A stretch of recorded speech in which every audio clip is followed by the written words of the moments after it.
Looks like meat's back on the menu, boys!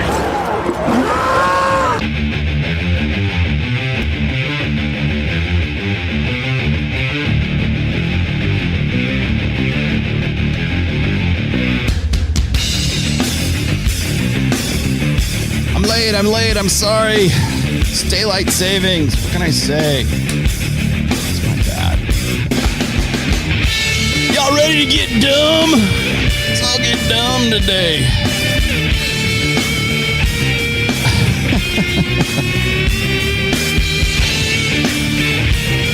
I'm ready to get dumb. How about you? I mean, what else do we have to do, right? How else are we going to be professionals? Clearly, that's not what people want. You guys know who this chick is? I bet you don't. Live from the Nevada desert, the Nevada high desert. We're about to get stupid. Yeah, I see. So you like that. Red meat's back on the menu, boys. No, y'all don't respect fathers and idea of family, and media tries to promote something. I said, I'm not allowing my daughter to be used by TikTok, to be used by Disney. I have a say-so. And then when people say, oh, they're going to use this for you in court, I didn't have a say-so on whether or not they went to Sierra Canyon. Most men do not. There's no such thing as 50-50 custody with in society today. That's not even, it always leans towards the mom. But right now, and I'm happy that you guys got to see just a small piece of what I dealt with. You understand what I'm saying? Oh, poor Kanye. God, I'll tell you what's interesting is when you've been doing what I've been doing for so long, as long as I've been doing, there are certain times where you see guys who are being like in the process of being red pilled. And I hate to even use it as a verb. You know, you guys know I hate to use the red pill as a verb. But that's what we're seeing, like sort of like transforming before our eyes here with Kanye. Good afternoon. Sorry, I was a little bit late. I'm trying to do show prep, and then I realized, I lost an hour last night. At least in this country, we have daylight savings, and it started actually last night, and I really wish I would have paid attention. So anyways, yeah, Kanye is most definitely waking up the hardest way.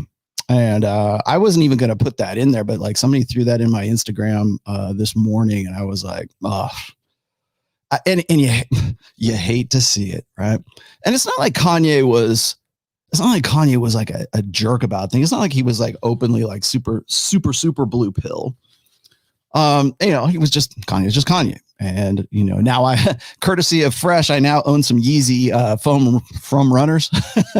And so I feel like I've got some sort of affinity with Kanye here. It's also like seeing like Elon Musk or trying to think who else is a good example. I mean, Kanye is probably the most glaring example right now. Now, Kanye suddenly became a single father, right? And I have so many. You can stop now. I have so many people in my DMs on my Instagram DMs and my and even on Twitter. People keep saying, "When are you going to talk about Kanye?" I'm like, I'm going to wait and see what happens a little bit more before I like do anything like crazy about Kanye. But I think we are seeing this. What else? What can I say? Right? I mean, what else could I say about Kanye West? He's going through it and he's having it thrown at him. I don't know where Torsia is. She should be in today. I'm sure she'll be around. I'm sure Sam's in, Samishi's in, and I think Torsia will at least show up some point today. Today's going to be all red meat, just what the doctor ordered, right? Just what you guys have been wanting for so long. I have sort of shied away from things when it comes to red meat videos, and by red meat I mean like just sort of like sucking up to the indignation needs of YouTube and TikTok and social media and everything else. And that's of course why I put this young lady on the front of the on today's moniker. Yeah, sorry, you had to see my smiling mug before I switched over to the theme song. That's how out of it I am today. But yeah, I'll explain to you who our good friend Drew Afualo is today. She is a 26-year-old TikToker, 6.6 million view or 6.6 million follows or something like that. She is a 26 going on about 11, maybe 12. Pretty much her entire channel revolves around middle school jerk off sessions, basically is what it is. But middle school, like, taunts and jabs. And that's pretty much where I see a lot of social media going. I can't just pick on her because when I look at people said, oh, you knew who Ethan Klein was. I'm like, no, honestly, I didn't. And I had to go and look at who this dude was. And I go, yeah, this is the dumbing down of society. This is the dumbing down of social media. And it's never been easier to dumb down people than through social media. And it seems like this is where we're going. And I hate, as you guys know, I hate to do red meat videos. Yeah, maybe not. Maybe hate's a strong word. I tried not to do them. And I will, before I jump in here today, I have to give standard caveats. Once again, the people who I'm going to sort of dissect here is I don't know them from Adam, to be honest with you.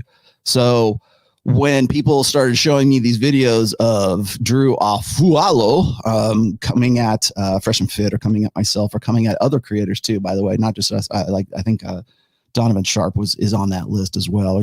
I think she has tried to make a name for herself by throwing, like I said, 7th grade, 8th grade mental level attacks, and just basically making fun of it. It's all ad homs, right? Ad hominem stuff. By the way, that's Latin, in case you don't know what ad hominem is.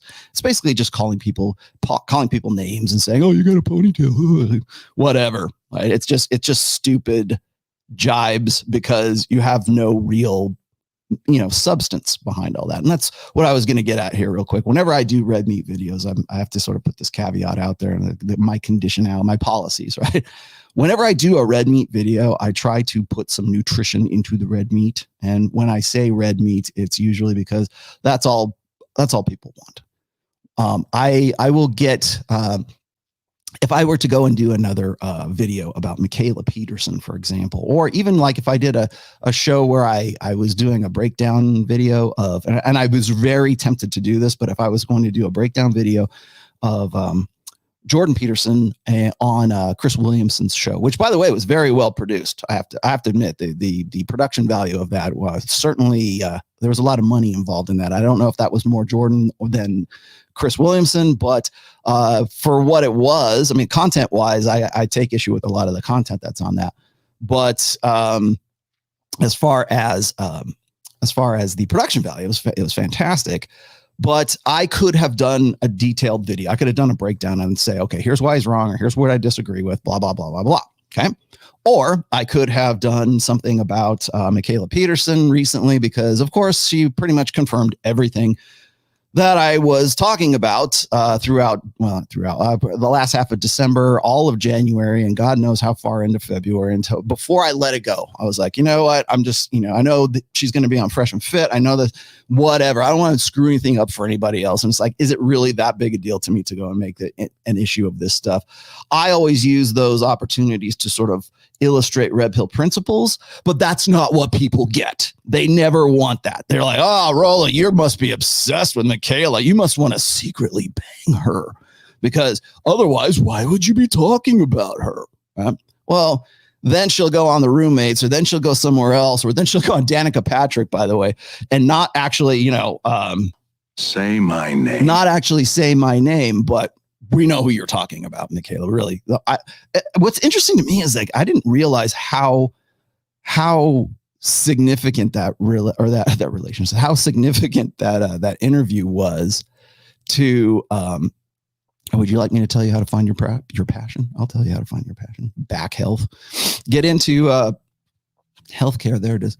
Yeah. Well, So when I did the Michaela videos, I mean, I knew what was coming. I knew we were going to get like the 30-second sound bites, the little clips, the info bites, which I'm going to talk about today, because really I think that's what's going on with someone like Drew Afualo. And I'm going to explain to you who she is here in just a second. I also want to talk about a little bit about my good friend. Let's see.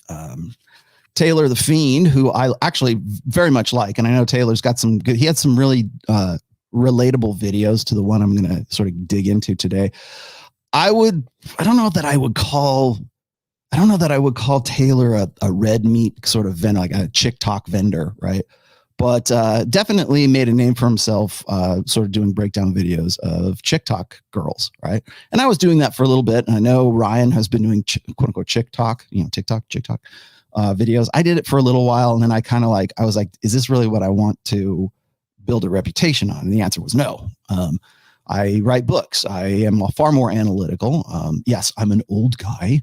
I'm not on TikTok, or I am on TikTok. I just have a very, very small footprint on TikTok. I just have it basically so I can see if somebody says, hey, did you see this video? Then I can at least log into my own account, right? I don't have much on, by the way, of TikTok. The only person I know who really does TikTok well is actually Torsia. There's a few other people, but if you know anything about the red pill on TikTok, if you do a quote unquote red pill video on TikTok, that's pretty much a recipe to get banned. And so I have always looked at TikTok as sort of a platform for kids or adults with childlike mental, with adolescent social skills. That's pretty much mom doing a TikTok video is mom trying to get her next husband, more or less. You think so? I don't know. You guys, you don't like, I like Taylor. I mean, I like his breakdown. Now, would you, and this is me talking to you guys, would you say that Taylor's like a black pill guy? Because I don't get that from him. I've watched a few, I sub to his channel every now and then it comes up in my feed and I'll watch a few of his things. I've got one video here that he sort of it's relatable to the Drew Afualo thing.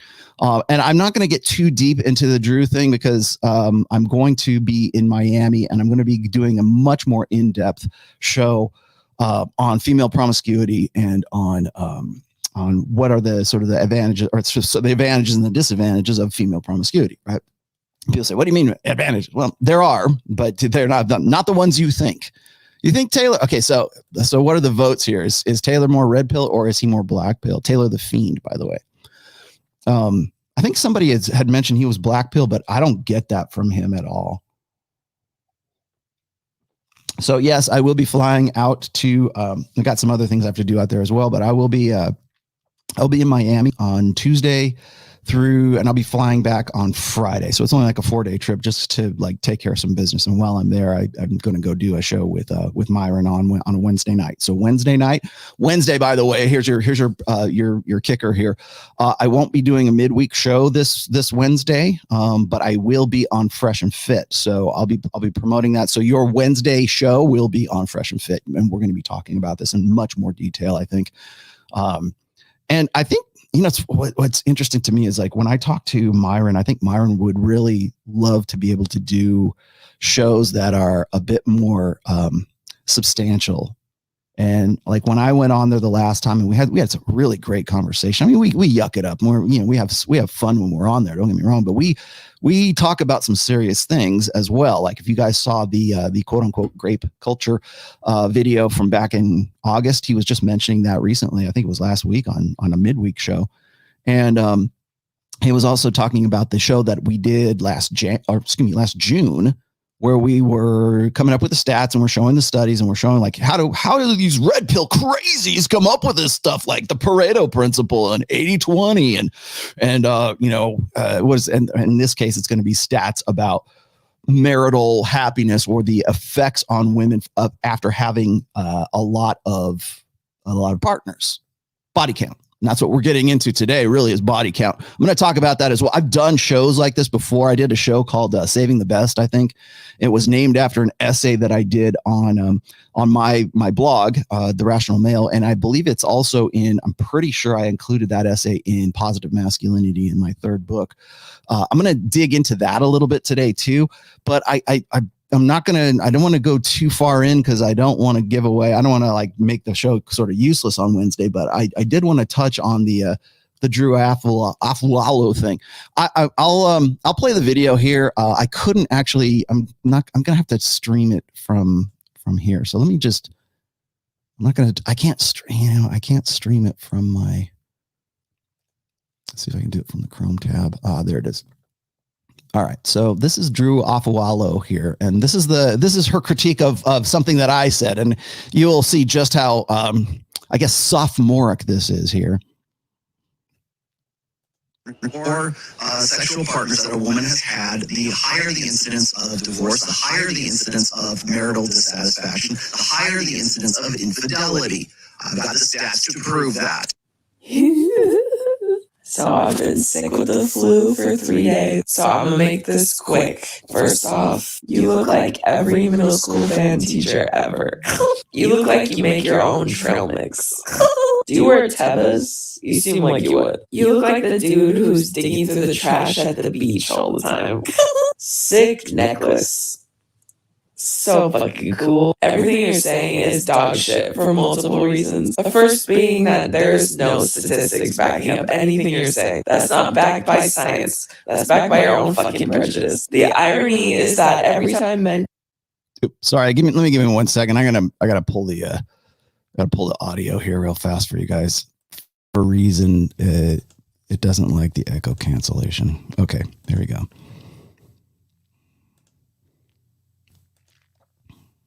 I hate it when that happens. Fix it. Men complain about women sleeping with a lot of men. They're never one of the men. So you're really just hating from outside the fucking club. You actually didn't provide any stats, but you were talking all that shit about pair bonding in the comments. And pair bonding really has nothing to do with all the shit you said in this video. Basically, pair bonding is a strong affinity that develops between couples that mate. But I read this study on human pair bonding. It talks about how it's not biologically feasible, human pair bonding, but recent studies have shown that women choosing which man to mate with played a crucial role in human evolution. And they only chose men that could provide for them, which led to an increased emphasis on provisioning males over male competition. So to translate for your dumb bitch ass, men had to prove they were worth shit for women to choose them. And now, fast forward all these years later, we're no longer Neanderthal. Women can provide for themselves. So you gotta do a whole lot more than just have a greasy ponytail and talk into a mic. I swear to God, y'all read one Reddit thread from Kevin Samuel and suddenly you're a human biologist. Fuck your podcast, Grandpa. It sucks. Get back to the old folks' home, you balding bitch. Bye. See, you love that? Sorry. Sorry about the echo. I don't know why StreamYard has this shitty ass echo cancellation setting when it does next to nothing.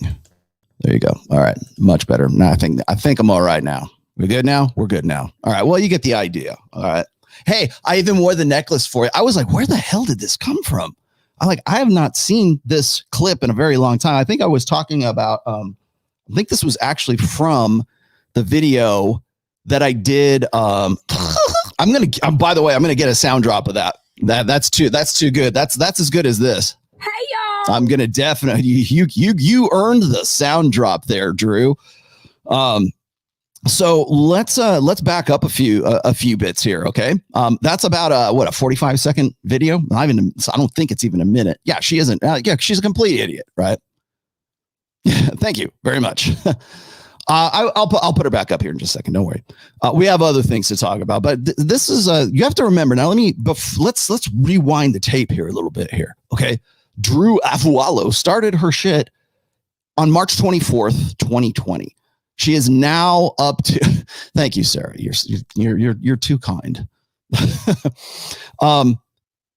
In March 24th, 2020, I did a little bit of homework on her just because I don't know. Again, I don't want people to say, "Oh, you really did know who Ethan Klein was." No, I didn't. So I had to go do some homework on him. Apparently, he knew who I was. But now I've drawn the attention of Afualo here, and I'm looking at this and I'm going, should I even bother to because people send me like TikToks all the time, right?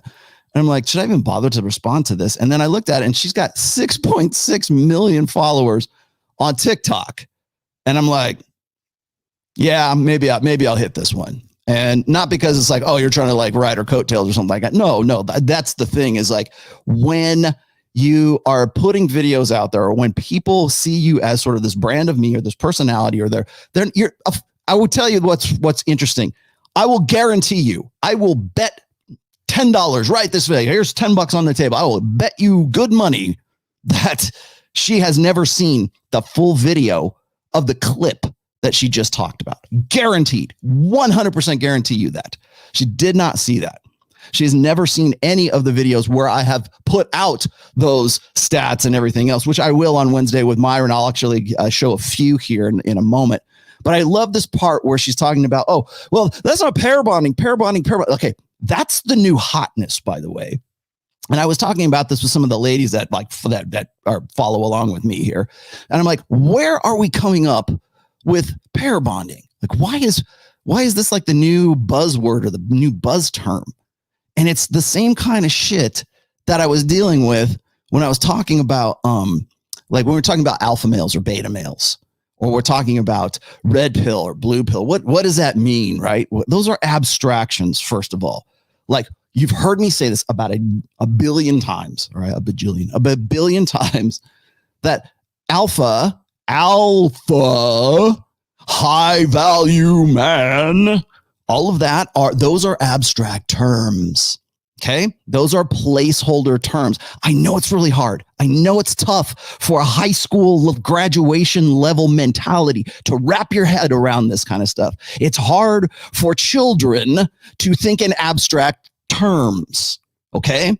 In fact, that's one of the reasons I have such a problem with like all these people talking about like, oh, Johnny's 4 years old, but he knows like if he wants to be a boy or a girl. No, if you know anything about basic psychology 101, you understand that human beings, children, do not form the capacity for abstract thought until they get into their adult years, we would like to say 18, but usually it's even after that. That's what I'm talking about. You have no capacity for abstract thinking. And if all you've ever done, if all you've ever lived your life by is this adolescent social skill set, that's all you're going to carry online with you. Because clearly you're not taking the time to go and like, oh, I wonder what this guy's really talking about. You don't care. It doesn't make any difference because that doesn't get eyes on the freaking screen. That doesn't get comments. That doesn't make you an influencer. That's the thing. That this is the fucking formula right here. And I said exactly this. And why did I bring up Michaela in the beginning? Okay, because this is the new format. This is what we're dealing with. And I told Myron, I told Fresh this as well. I said, they don't care about the full video. The people who come and say, hey, come on out, Flagrant 2, come out and we'll do an interview. They don't care. They're not looking for an actual debate. Ethan Klein, not looking for an actual debate. Michaela Peterson, not looking for an actual meeting of the minds or conversation. It was completely disingenuous. You know how we know? Because the only thing that comes out of those debates is 30-second clips that make you look like, oh, look at his stupid ponytail and da-da-da-da-da, right? That's the mentality that we're dealing with right now. So when I go and I say, well, I'm, here, meat's back on the menu, boys. When I go and I put that out there, that's what that mentality wants. And the moment that I start talking about Drew Afualo or Michaela Peterson or whoever, then suddenly I'm professionally jealous because I don't have 6.6 million TikTok followers. Or suddenly I'm professionally jealous of Jordan Peterson or whoever, David Buss or whoever the hell I'm quoting at that point. Nobody gives a rat's ass about, hey, Big Mo, what's up? Nobody gives a rat's ass about the actual content. They care about those little info bites because that's where we're at right now. Yes, you are, my friend. You are most definitely an official member of Rule Zero. I gotta have Mo on. Mo, you should come on. Maybe I'll have you on. We'll do a impromptu interview at some point. You guys, in my book, Mo, you're a success story. So anyways, when I am doing these videos, when I am putting this stuff out there, when I'm getting into the nuts and bolts of intersexual dynamics with someone like Michaela Peterson. Clearly, she had no idea that I have my books, by the way, Michaela, if you're watching, they're all the Rational Male series. It's not just the Rational Male and, oh, he's got some other books too. No, they're all part of a series. Maybe you didn't get that because you weren't actually in high school when you said you were to read my first book. We've already sort of established the timeline for that. So we know that that's a lie. And so when I am doing these videos, I have to balance what are they going to pull. I just did. I don't know if you guys saw this. This was a really great interview too. I had a very good conversation with Mark Bell, Powerhouse Podcast, I think is what you call him. And then Nassim is his partner. And these guys they were honest. They're good natured. They're genuine. They honestly wanted to talk about this stuff. And yes, they did clips, but they weren't clips that were red meat clips. They weren't like, oh, let's see if we can own this guy. Now they might title it just to, sort of get you to come in and actually, do some click through and get some impressions and all that. I'm not above that, clearly.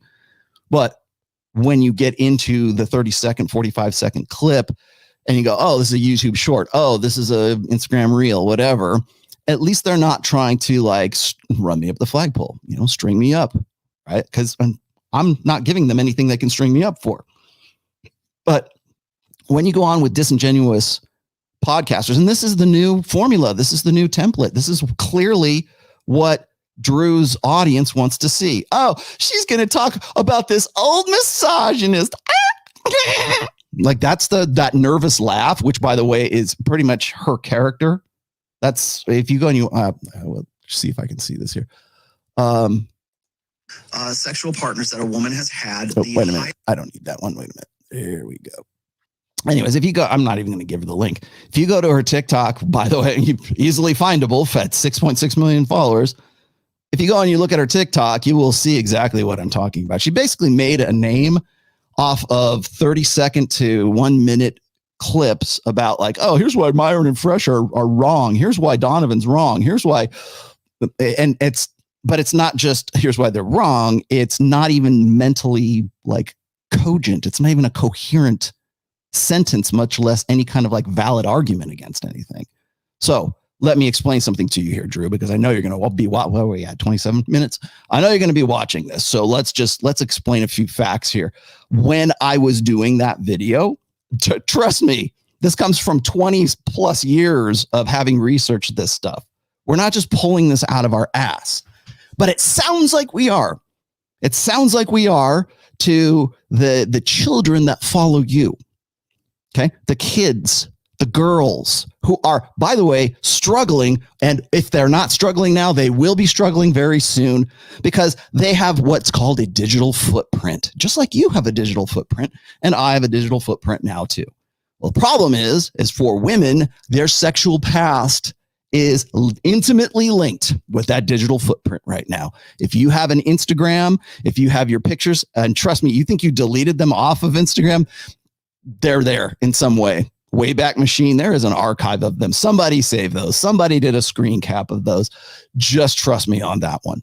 So women's sexual past is now public knowledge, more or less. I mean, unless you live in a convent, if you live in any kind of first world, second world, even in some cases, third world country, and you have a TikTok, if you have Instagram, if you have God forbid, you have an OnlyFans. We were just talking about Selena Powell trying to quit OnlyFans. And of course, in her big announcement, what does she do? She goes on Fresh and Fit and she goes and makes a big production out of the whole thing. Once again, saying, well, I was on OnlyFans for a long time and I was doing porn and I was not liking the idea of my mom and my dad and my sisters and my cousins and whatever else seeing my ass on OnlyFans. And I'm like, well, that's a great revelation. I'm glad you finally came to it, Selena. But that is now take that and extrapolate that to an entire society or an entire generation. That's what we're talking about, Drew. That's what we're getting into. Okay. It's not about pair bonding and it's not about, socially enforced monogamy. It's no.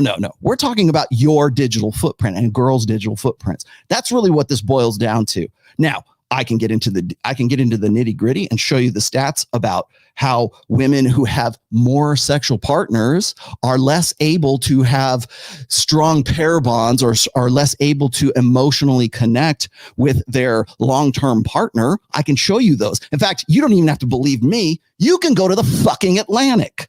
You can go to Huffington Post. You can go to Family Studies or whatever you choose to believe online. It's already there. I'm going to show you those here in just a moment. Okay. Now, here's the other part of this is that it's not about pair bonding. Stop it with this bullshit about pair bonding. If you want to know what pair bonding is from like this etymological definition, go read Promiscuity by Dr. Tim Burkhead. That's where I pulled a lot of the information I was talking about in that tiny 15-second clip that you decided to throw out there. That's where all this came from. Would you like to have a discussion about this? Would you like me to fucking run you up the flagpole and own your ass? Because I've got the stats to do it.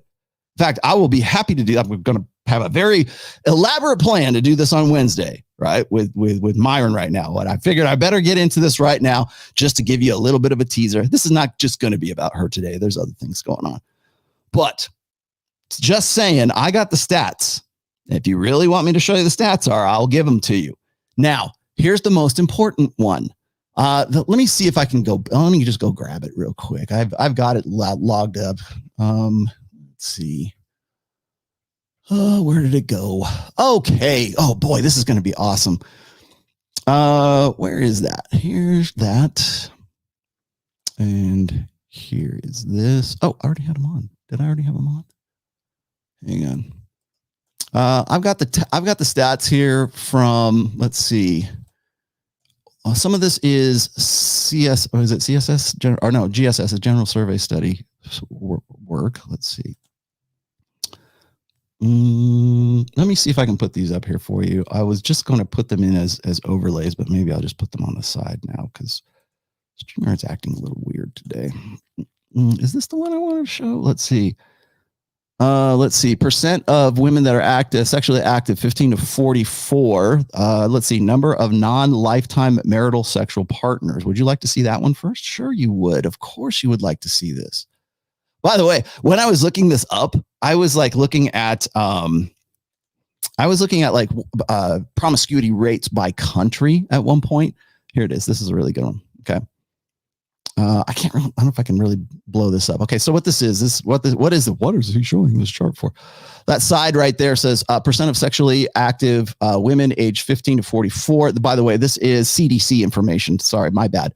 Now, this is kind of old. Now, remember, this is 1995. There are more recent stats. So we're looking at the number of lifetime non-marital sexual partners. Okay, so you can see what those are right there, and you can see what the percentages are. Now, this chart shows the inverse relationship between personal happiness and the number of lifetime non-marital partners. Okay.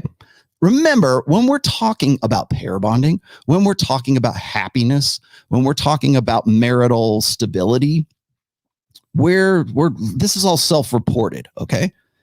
Now I can go and let's see, those are some really good ones, but I think this one was even better. These are more recent stats. I hate to use, those are really good, clear, graphs to use. But again, this is there. You can probably find more recent ones, but these are the ones I just happen to have on hand. Which one is this? Then there is the chart that shows the relationship between the number of lifetime non-marital sexual partners and depression. Okay. I've already shown you, maybe I have. We already have seen the stats or the graph here. In case anybody was wondering, we've already seen the graph of the usage of SSRIs, like antidepressants in women. And we can look at that and track that. And now, again, correlation is not causation, but we can look at that stuff and we can track that along. And let me go grab my data here.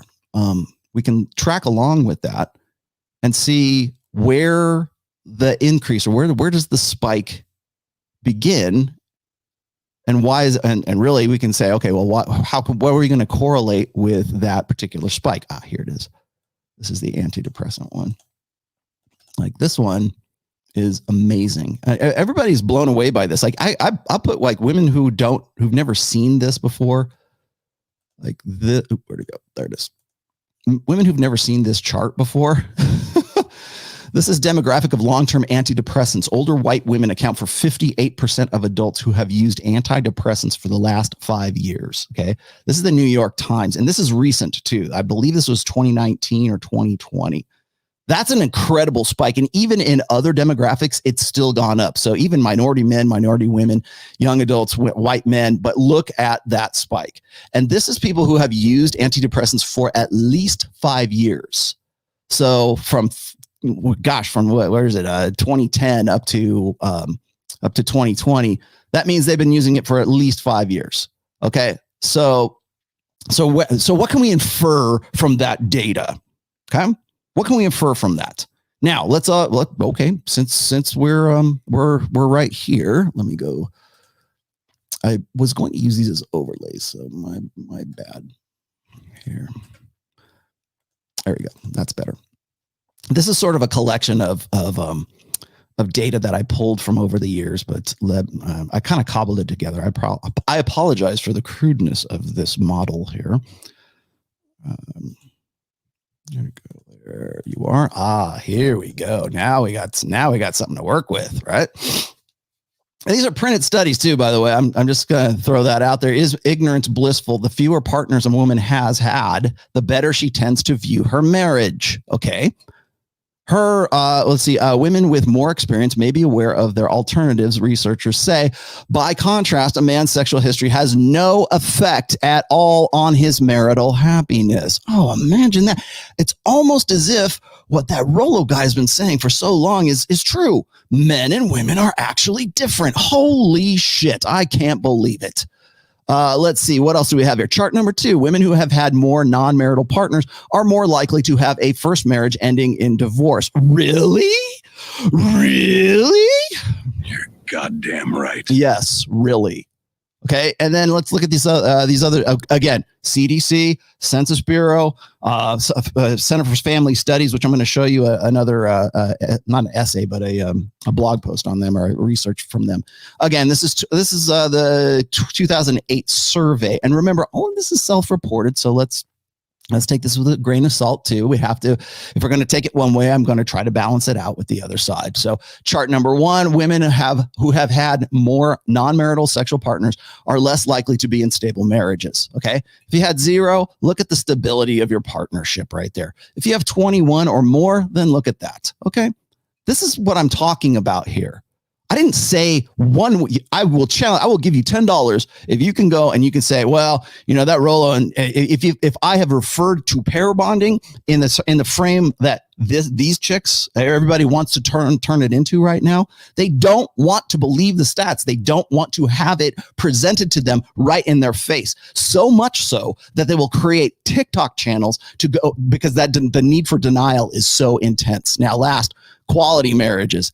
Had sex only with the future spouse, had sex with 2 to 4 partners, 5 to 10, and more than 10. All right. Do I need to continue? Is that enough data for you, Drew? Is that enough? Because I got a lot more. I got tons more. In fact, I don't even have tons more. The Atlantic magazine, liberal ass Atlantic, has the data. That's where some of this stuff came from, by the way.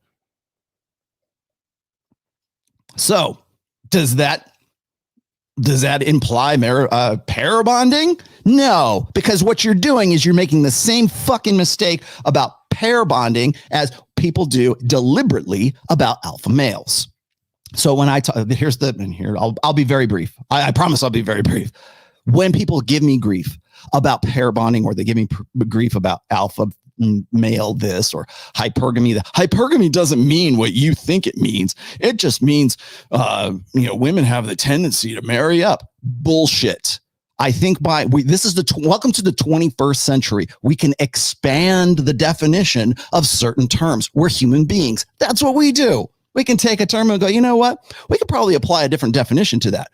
Go look in the dictionary and you will see that for certain terms and for certain words, there's actually multiple entries for that. We can do that. Welcome to society. Welcome to the English fucking language. Okay. So next, when people hit me up and they say, well, Rollo, he unironically talks about alpha males. Yes, I do, because I use it in an abstract term. Remember, abstract thinking, placeholder term, so that we can go on to bigger things and talk about different concepts because we have that placeholder term. So what do they want to do? Oh, well, alpha males aren't, these guys, these dumb bros, these dumb gym bros. They want to say that they're silverback gorillas, or they're alpha wolves on the Arctic tundra, or they're, lions on the Serengeti. And we've already disproven that. The guy who even came up with the word alpha male even said it was wrong. Yeah, because he's an idiot, and because we're human beings and we can take a term and use it for other things. Congratulations. But if you want to disprove someone's theory, you say, well, their terminology is wrong. Their semantics are wrong. Their definitions are wrong. Okay, fine. So when I talk about alpha males, I'm not talking about guys who think that they're fucking silverback gorillas. I talk about guys who, like, in a human being sense, there are guys who are high value men and there are guys who are low value men. If we're going to call them HVMs or we're going to call them alphas, I don't care. Whatever your terminology is, it's the same fucking thing. Okay. Same thing is happening right now with pair bonding. Okay, well, what does that mean? To a human being in the 21st century on planet Earth, breathing oxygen with our gravity and everything else that evolved from, freaking alligators out of the sea. Like, what does that mean? What does pair bonding mean? Not to swans on the lake, not to finches in the trees. I mean, human beings. Okay. What does monogamy mean? What does promiscuity mean? Those are things that we have to identify. Okay. And so if you're going to come at me and my theories or even just the dots I connect, if you're going to come at me based on terminology, you better have your terms correct. We better be able to say, okay, well, is that what we mean? Because I'm about to own your ass. Make sure. Are you okay? This is what you really mean. Because that's where I'm going to go with this. So when you talk about pair bonding, what is that? Is that marital bliss? Is that marital happiness? Because according to every fucking research study, women report lower marital happiness with more sexual partners. Not me. I just work here, man. I'm reporting the news. I don't make the fucking news. You chicks make the fucking news. So what is it? What do you want? Is that it? Is that what pair bonding is? Is it two swans out on the lake pair bonding and wrapping their necks around each other? No, it's not. We are human beings, man. And human beings are promiscuous. Yes, they are. But we are monogamous by choice because that has been the best form of keeping families together and reproducing. That's why we're the apex species on this planet, Drew. Because we have a man and a woman and they get together and they have babies. And those babies are raised by the man and the woman. It's called parental investment. Maybe that's a term you should go look up as well. So what are we even talking about? Pair bonding this and pair bonding that. Monogamy this. Yeah, you are 100%. By the way, I'm going to give you credit. You're 100% right. Human beings are promiscuous. Pretty much every animal on planet Earth is promiscuous, with the exception of like certain like species of like field mice or like, like I said, swans on the lake or some shit like that. There are very, very few in the animal kingdom. There are very few animals that are really monogamous. There are some. And those are the ones we go, oh, let's make a Disney movie out of it. Human beings are definitely not that. You know how I know? Because when we do the studies and we look at the research for women's ovum selecting different men's sperm at the point of conception, we pretty much got to ask ourselves, why would that have evolved in women, in human females? Why would there be any kind of mechanism for an egg to say, I want that guy's sperm and not that guy's sperm? Why would they develop down to the microscopic level a means of filtering between two men's sperm? Maybe because there were a lot of guys that were getting off in her. Maybe there was some sort of like biological advantage, evolutionary advantage for that dynamic to evolve and manifest in women. Why do you think that is? Because I'm all ears, Dr. Afualo. I'm all ears. Tell me why you think that is. Give it to me. Give it to me. Come on. Somebody give it to me. Nobody's going to give it to me. So that's just one instance of all of this. Now she also gets at, so that was the pair bonding thing. I gave you the stats. I can get into the pair bonding. I can also get into the fact that women have to women's mating strategy is innately based on quality, not quantity. Men's based on it's R versus K selection. I don't know if you're aware of that. I have to explain R versus K reproductive strategies? You know, rabbits breed like rabbits. That's the what's that? That's the R strategy, you know, quantity over quality. And then the K strategy, which is usually a species that has to put a lot of parental investment into their offspring. That's human beings, right? Well, women, anyways. For men tend to be our mating strategies tend to be much more R selected, meaning ejaculate and evacuate. Simple as that. Even your boyfriend goes for that too, by the way. Just saying. What did you say? Oh my God. Homie Click says, when the NFTs release, what's going to be the floor price? You can get all of that data, by the way, on the last show that I did with Charlie from Cultivate Crypto. I had Kevin Savo, and I had Rocky on as well. And if you want to, here's the best way to get that answered, by the way, homie, is we have a Discord server. Go check that out. You can also follow us on Twitter. Rocky is the one that's taking care of all of that side of the whole thing. So, but there is a whitelist. You can get on it on Discord, our Discord server, which, by the way, is blowing up way more than I thought it would. And then so there's a whitelist there, and it drops April 2nd, my birthday. Sir, Mr. Jason, what's going on, gentlemen? So when it launches, I have to. Oh wait, this is not me. What are you doing here? What are you guys doing? Let's see. No, that's not it either. My bad. Hang on. I'm backing up a little bit here for some supers. There we go. P. Will is expecting genuine appreciation from women blue pill. Expecting it.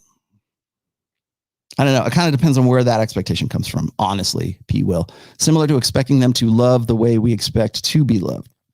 Well, you know, what's funny is if you saw, I actually talked about that in February when I was on with Fresh and Fit. What am I doing here? Better? I think that's better. The lighting is all wacky now. It's because I'm all over the place today. I actually talked about that P. Will on Fresh and Fit, which is appreciation. And if you've read my first book, there's actually a chapter in there, a pretty sizable chapter called Appreciation. And one of the things that I kind of put forth there is that women fundamentally lack the capacity to appreciate the sacrifices that men must make to facilitate women's reality. I believe I'm paraphrasing, but I believe that's what I said in that essay. And no, why did I do that? Does that mean that, oh, women are just heartless, I'll never appreciate? No, but they fundamentally lack the capacity to, but they have to be reminded of it. Women, I should say this, women lack the insight, because that's just what a guy should do, right? You're a good parent. You bring home money. You're supportive. You keep it fresh. You're romantic. You do all, I mean, you think about all the things, all the performances, all of the performance value that a guy has to have with women. Women fundamentally don't appreciate that. And they certainly don't appreciate the sacrifices or the risks that men must take to facilitate a woman's reality, which is, well, you should do these things. And more women right now, as evidenced on TikTok, as evidenced in social media, certainly don't have that appreciation anymore. They think that all guys are just, are dogs. At least according to social media. Okay. Am I saying that all women are saying men are dogs? No, I'm not saying that. But if all you ever looked at was social media, if all you ever looked at was Twitter, if all you ever looked at was TikTok, that's pretty much the impression you would get. Hell, Taylor the Fiend has made a pretty successful YouTube channel based on exactly that lack of appreciation. And so I was on with Fresh and Fit, and I said this, and it was my message to women, young and old, okay, is if you find yourself in a monogamous relationship with a guy who takes care of his business, he's on his game, he's passionate, you admire him, you respect him, he's good looking, he rocks your way, it lays down the D like you never had before. If that's the guy you're with, if he answers the hypergamous doubt question, which is he the best I can do? And that answer is a resounding yes, you better fucking appreciate that. That is a rare animal you are with. And the very fact that he says, you know what, I'm going to commit to you. I'm going to put off all of my other options that I could clearly have. That's one of the reasons you're attracted to me in the first place, is because I'm the guy that other men want to be and other women want to fuck. Okay. I know that, you know that. And you know what? I have such strong personal feelings and intimacy and emotional connection with you that I'm going to forego and forsake all others, whether that's in marriage or that's just the arrangement we have in monogamy and exclusive monogamy. I'm going to go and do that and put off all my opportunity costs, all of my opportunity risks of better opportunity. I'm going to go, you know what? I'm not going to worry about that. I'm just going to focus on you. Finding that guy, you better not be like, well, yeah, that's what this fucker should do. If that's your attitude, you're going on, you're on a hellbound train, my friend. And that's what I was trying to get into, is like, when it comes to appreciation, it's not like, oh, guys are babies. They just want a big mommy, right? They want a guy, they want a woman who's, they're afraid of they're threatened by a strong, independent woman. No. Well, it's nice to have a girl that admires you and looks up to you for a real reason. I put out I think it was a story on Instagram, and somebody had sent me the actual link to what was it? Eva Mendes and Ryan Gosling. I always screw up their names, but now I got it finally, right? Eva Mendes, who, by the way, was in her 40s, I think, when she said this, or maybe she was in her late 30s. She finally got with not Ryan Gosling. Yeah, was it Ryan Gosling? I think so. Anyway, she got with a guy, and she was saying, I didn't know I wanted to have kids until I got with him. And now I want to have his babies. And I've said this before, I'll say it again, is that, there's a qualifiable difference between a woman who says, hey, it's biological clock's ticking. Here, dude, you'll just any random dude will do, right? It's time for me to go. Yes, it's thank you for reminding me. Yes. Okay, here we go. Product. This is a cool cup, by the way, too. Thank you for this. Devil Mountain Coffee. Always, man. If I'm coming in hot, you got to know that I'm already drinking Devil Mountain, which, by the way, is the highest caffeine count of any coffee. Or at least it's up there. The maximum. Give me the maximum caffeine dosage allowable by law. Find out what kills me and then back it off just a little bit. That's what I'm looking for. Caffeine and stress. That's my new diet plan, by the way. That lion diet shit, throw that out the window. Caffeine and stress. That and a greyhound. 2 greyhounds for cardio. That's all you need. Ask me how I know. All right. I think I got to everybody, didn't I? Sam, I see you in there. Thanks for joining us. Okay, so that's number one. The other thing is it's almost stupid for me to have to actually even respond to something as sophomoric as Drew Afualo. But if I can stick some nutrition into the red meat, if you came for the Twinkies but you stayed for the vitamins, here's the vitamins part of this. This is an example of what I see going on quite a bit. First of all, as I was saying before, it's the marketing effort. It's the 30-second clip. Now, why do I think that that's such a big deal or something that we should pay attention to? I will tell you why.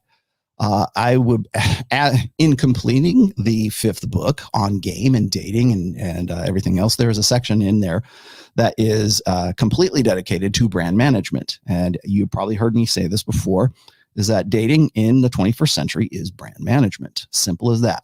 I heard Myron and Fresh were talking about this. I forget who the guy was last night, but they're talking about how dating has changed in the 21st century for sure. But we have this idea or these romantic ideals from the 20th century that we think are still in some way applicable in the 21st century. And of course, right now, when people are on like TikTok or they're on Tinder or they're on Hinge or they're on Bumble or they're on Instagram or what, name your poison, right? You are managing a brand and that brand happens to be you. So if you're trying to find a job, you're probably trying to put yourself in the best light. You're going to have your resume on LinkedIn. You're going to do this. You're going to say, here's my experience. Here's what I've done. Here's my degree. Here's what I can do for you, sir, who has the job that I want. Paint yourself in the best light, right? Play to your strengths. Got it. All right. Same thing applies to dating. I will like it or not. And the problem with that is if I go to an employer and my previous job was working as a male porn star, or my previous job was laundering money for a Colombian drug cartel, or my previous job experience had to do with, foreign exchange scams. If my previous experience was something that would not paint me in the best light, do you not, as a responsible employer, I would think that I would want to look at that and say, you know what? I don't necessarily know that I want to be hiring this guy. The same mechanics, I know maybe this is out there, but those same mechanics apply to dating. So when it's no longer about getting a girl's phone number, it's follow me on Instagram. And then what happens is what does she do? She's an employee and an employer. And she goes and she says, let's go see about this guy, this character I met at the club, and go and look at his Instagram and see if he's cool enough to hang out. Is he a pro? Is he a player? Or is he not a player? And by player, I mean, is he like somebody that is like warrants her attention amongst all of the other attention that she's getting online? So when I talk about brand management in book 5, that's what I'm getting into. Now, why do I say that this generation or that brand management is dumbing down to the lowest common denominator? I'll tell you why. Because in that chapter, by the way, coming out middle of this month, maybe just like maybe the last weekend of March, should be ready to go. But let me explain to you something, and this is in that chapter. I'll explain this to you. When eHarmony and Match.com and OkCupid and Plenty of Fish still around? Plenty of Fish came around, right? What did we do? This is just like right around the time where social media is starting to ramp up into something else. Like, because remember, eHarmony was around really since like the late 90s, I think. And they had like 39 compatibility questions to make sure that you can find, we got your soulmate right here behind the curtain. All you got to do is fill out this form and we'll bring the little lady right up front for you. Right. But you had to go through, like, there was a screening process that was much more intense than it is today. So you'd have to create a profile. And if you read there's a chapter in my first book, and it's called Qualities of the Prince. And it's probably one of the most, I would say it's probably one of the most humorous essays I've ever attempted to write anyways. And people always tell me it's funny as hell. But what I had done back in the day when I was on So Suave is people made me aware of I think it was a Plenty of Fish, or maybe it was an OkCupid profile. And it was this lady, and she just had this laundry list of prerequisites. Like, you got to be this, you got to be funny, you got to love your mom, you got to be hot, you got to have, 8% body fat or whatever. Like, just this outrageous thing. You see a picture of her and she's just this big, Plenty of Whales. That's why they called it Plenty of Whales. And so, but she kept referring to herself as a princess. And I'm like, okay, how about if I go and I'll create a fake, and this is when you could do this kind of stuff. I'll go and create a fake profile, and it'll be Prince Rollo TOMASSI from the kingdom of, Uganda, or so, I don't know, whatever. And I'm a prince. And what I did was I just simply took her profile and I flipped the script. I said, well, I'm a prince, and this is what I expect. I expect you to be hot and in shape. I expect you to bang me 3 times a day. And when you're on your period, you should suck me off, blah, blah, blah. And all of this, basically what I did is I took her profile and I masculinized it, or I've just flipped the script. And women lost their ever loving minds when I put that out there, because what I had done is I gone into detail, the same degree of detail that she had gone into, and women lost their minds as a result of that. Now the lesson in all of that is like flipping the script with women. Like, there's a different standard of justice for women than there is for men. That's eminently provable, both in criminal courts and just society in general. But you had to go and you had to really fill out these forms, or you had to make write a paragraph about yourself or what you're looking for. And they had like these questions and everything else. All that's gone, by the way. When you look, and this was referring to the research and the article that I was reading, all of that's out the window. And this was an economics article, not a red pill dating intersexual dynamics article. It was, here's what's happened in the dating market as a, like, Match.com. maybe you don't know this. Match.com bought up a lot of those apps. Like I think Match.com owns Tinder, pretty sure. But anyways, the long and the short of it is that the old way of online dating and brand management of yourself in writing about, here in-depth details and what's your personality profile and are you a Virgo and are you, how many kids do you want and do you smoke and do you bang on the first date and all that stuff out the window. It's stripped down to the most basic info at all, and it's all image based right now. So all of that stuff that you used to put on like OkCupid or Match.com, and I'm not saying people still don't use it, they do, but we've gone from that online matching dynamic or that formula, that theme, that process to just image based processes, right? Is he hot? Is she hot? Tinder. All you got to do is say, oh, look at her, 29. Her name is Ashley, and she's 4.5 miles away from me, and she's married and she's pregnant, but she's not showing yet, and her husband's cool with it, so you can go bang her. Like then, let's swipe right. How do you think catfishing became such a thing? But we've gone from really being much more involved in our own brand management as far as dating is concerned, much more like it's text-based. What am I really about? And what's my background? Where am I from? What school did I go to? What was my childhood like? Blah, blah. And just like, this really insightful stuff that you had to go put out there. And of course, what were guys doing? Because guys have there are selected, right? So they're just like copy paste. Because it's spamming, essentially approaches, but it's spamming profiles on chicks that you found hot. Well, that's really inefficient. What's way more efficient? Instagram, Tinder, Bumble, Hinge, all these image-based ways of meeting people. And that is the number one way people meet each other right now. All that shit about, we met in Bible study. We went and met at school. We met through friends. We met through work. All of that just drops off the chart compared to we met online. Seriously. And how are they meeting online? Not through intensely well thought out background profiles for people's selves. It's all based on image. Swipe left or swipe right. Oh, he looks interesting. You want to know why the Tinder swindler actually became a thing? Because of exactly that. Exactly that. If the Tinder swindler could not exist, it's not the Match.com swindler. It's not the OkCupid swindler. It's not the eHarmony swindler. That would require actually, reading about the guy and figuring things out. And he would have had to have put himself out there. And it's much easier to catch a thief, catch a cheater, right? Not anymore.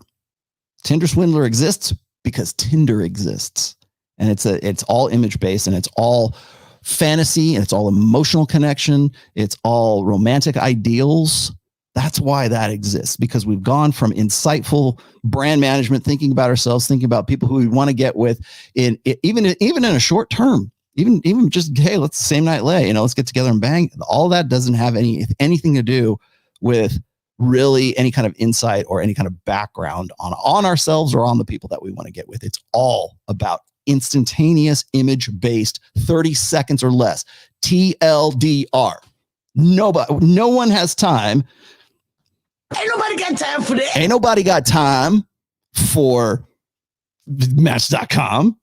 Ain't nobody got time. Ain't nobody got time. Ain't nobody got time for OkCupid. Ain't nobody got time for that. No one has time for that. Everybody's on that. Drew Garofalo has no time for that. That's why she's popular, because the people who watch her channel, ain't nobody got time for that. Nobody got time for that. They're just, that's funny. Let's move on to the next TikTok video. She's great. She takes on misogyny, right? Same freaking dynamic. What's this? Have become red pill recently. Thanks for the efforts. A lot of issues you're facing in the U.S. are happening in Britain. Yeah, of course they are, because it's a Western nation. Most Western nations are facing a lot of the same kind of spillover, let's just say. You're not immune. Nobody's immune. This is the global sexual marketplace right now. Welcome to the 21st century. What books do you recommend on making self-improvement? I'm picking 48 Laws of Power up today. That's probably the best start. Go there. Supreme, also look at, since we're on the Robert Greene tip there, look at Mastery as well. Mastery is a really, really good book. I love all his stuff. I think the Laws of Human Nature was kind of... Art of Seduction is not a how-to book, by the way. It's a why it works book. Very much not unlike the Player's Handbook is going to be. Don't look at Art of Seduction as some sort of manual as to, oh, well, if I follow these steps, I'll be able to seduce women. It's not what it's about. Seduction is, by the way, is not just about getting laid. Like politicians use seduction tactics.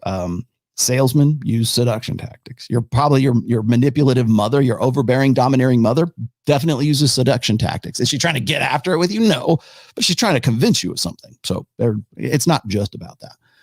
But if you are looking for male self-improvement, honestly, I know that Troy, I apologize. I wasn't able to get on Rule Zero yesterday because I'm recording. The band's recording again.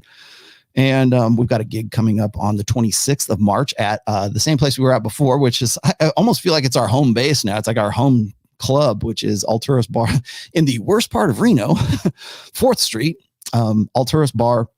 We're playing with a German industrial band this time. And I looked them up. They're actually pretty damn good. They're not Rammstein, but they are Fleischkrieg. Check my Instagram. I'm going to be promoting probably most of this week for that show, but that'll be on the 26th at the same place I live streamed from last time at the Alturas Bar. But anyways, sorry to interrupt there. Supreme, really, yes, 48 Laws of Power is where I would start. And then the next book after that, you should get Mastery, especially if you're trying to, how do I find my life's purpose and meaning, and read Mastery. Bust yourself down to apprentice and like figure out what it is you like and what you're genuinely interested in, and then learn how to master it. Because in the 21st century, here's the upside to all this. In the 21st century, has never been easier. The barriers to entry, the bar is set very low for mastery right now. You can figure out how to do a whole lot of things if you just know where to find the master, right? You become the apprentice and you find a master. Is that it? I think I got that. All right. So I'm going to continue a little bit here. I do need to finish up one last thought though. So when people are asking me, where's the data? Where's that? Where's this? Where's that? You do not have the right to ask me or anyone else for data for a 30-second clip. You can't say, well, you didn't show any data in a 30-second clip. Because I show data every damn episode. Every episode. And you know why I did that? For fuckheads just like you. That's why I do this. That's exactly why I go and I throw out the data when I do. Because too many people, I got some dumbass, hack job author, I'm not even going to say author, some copywriter that Anthony Johnson has probably put up to all this, but he's decided he's going to write the irrational male and everything in somebody sent me the PDF of this thing. And I know that like the fat kid in Brazil has been talking shit about it too. It's like, all you're doing is like, by the way, John Anthony, all you're doing is reading. Like I seriously wait for you. Like, oh, here's why Rollo was a scam artist and this and this and this and that. You got this bullet point checklist. You never hit a single bullet point in the 20 minutes that you're talking, because the first 5 to 7 minutes is you hawking your own shit. And then in the middle, it's you reading, and you never really touch on any of the bullet points that are on your thumbnail. And then, what the last 3 or 4 minutes is? More of you hawking your bullshit. So what does that say? We're almost 3 years past June 2019, right? I'm not going to say anything about that right now. We're almost 3 years past that. You wouldn't exist if it weren't for me. Anthony Johnson wouldn't exist if it weren't for me. All the haters who throw rocks at me all the time, your channel would not be anywhere if I wasn't here. And you know how I know? 3 years. 3 years of doing nothing but trying to bring me down, trying to tear me down. And just as Fresh and Fit say, you can hate and I'll create. And that's what I've done. In that time, I put out another book. I will have, before the 3-year anniversary, I will have put out 2 fucking books, right? I've gone on with Robert Kiyosaki. I can run down the list of things that I've done in that time. And you know what you've done since then? All you do is just hate videos. That's all you do. That's all John Anthony does. That's all Anthony Johnson does, which is, by the way, is very Freudian to me and a little bit weird. DDJ, who is still sucking on your dick, or you're sucking on his dick. I don't know how that arrangement works now. You guys are still doing the same thing 3 years later. 3 years of your life. This has been a good idea to you for 3 years. Not trying to improve your channel, which, by the way, got demonetized. And then you had to go and kiss and cry and go back to YouTube and hope to God they were going to remonetize your show or your channel. Nope. And then what do? The moment they put you back up as monetizing, you come back at it again. That's what you do. That's all you've done for almost 3 years. What else is there? What else is there to do? Who else would there be? You exist because I exist. That's why. That's pretty sad place to be, by the way. All right, I'm going to put up, this is, okay, here we go. This is Taylor the Fiend. Taylor, I love you, okay? So this is not, I'm not giving you fair use because I'm going to use your video here, and I actually like your channel. I like what you do, okay? So this is not a hit piece on you. I just want to sort of add a few things in here because the conversation in this last video that you had up, Taylor, is very pertinent to the whole Drew Afualo thing.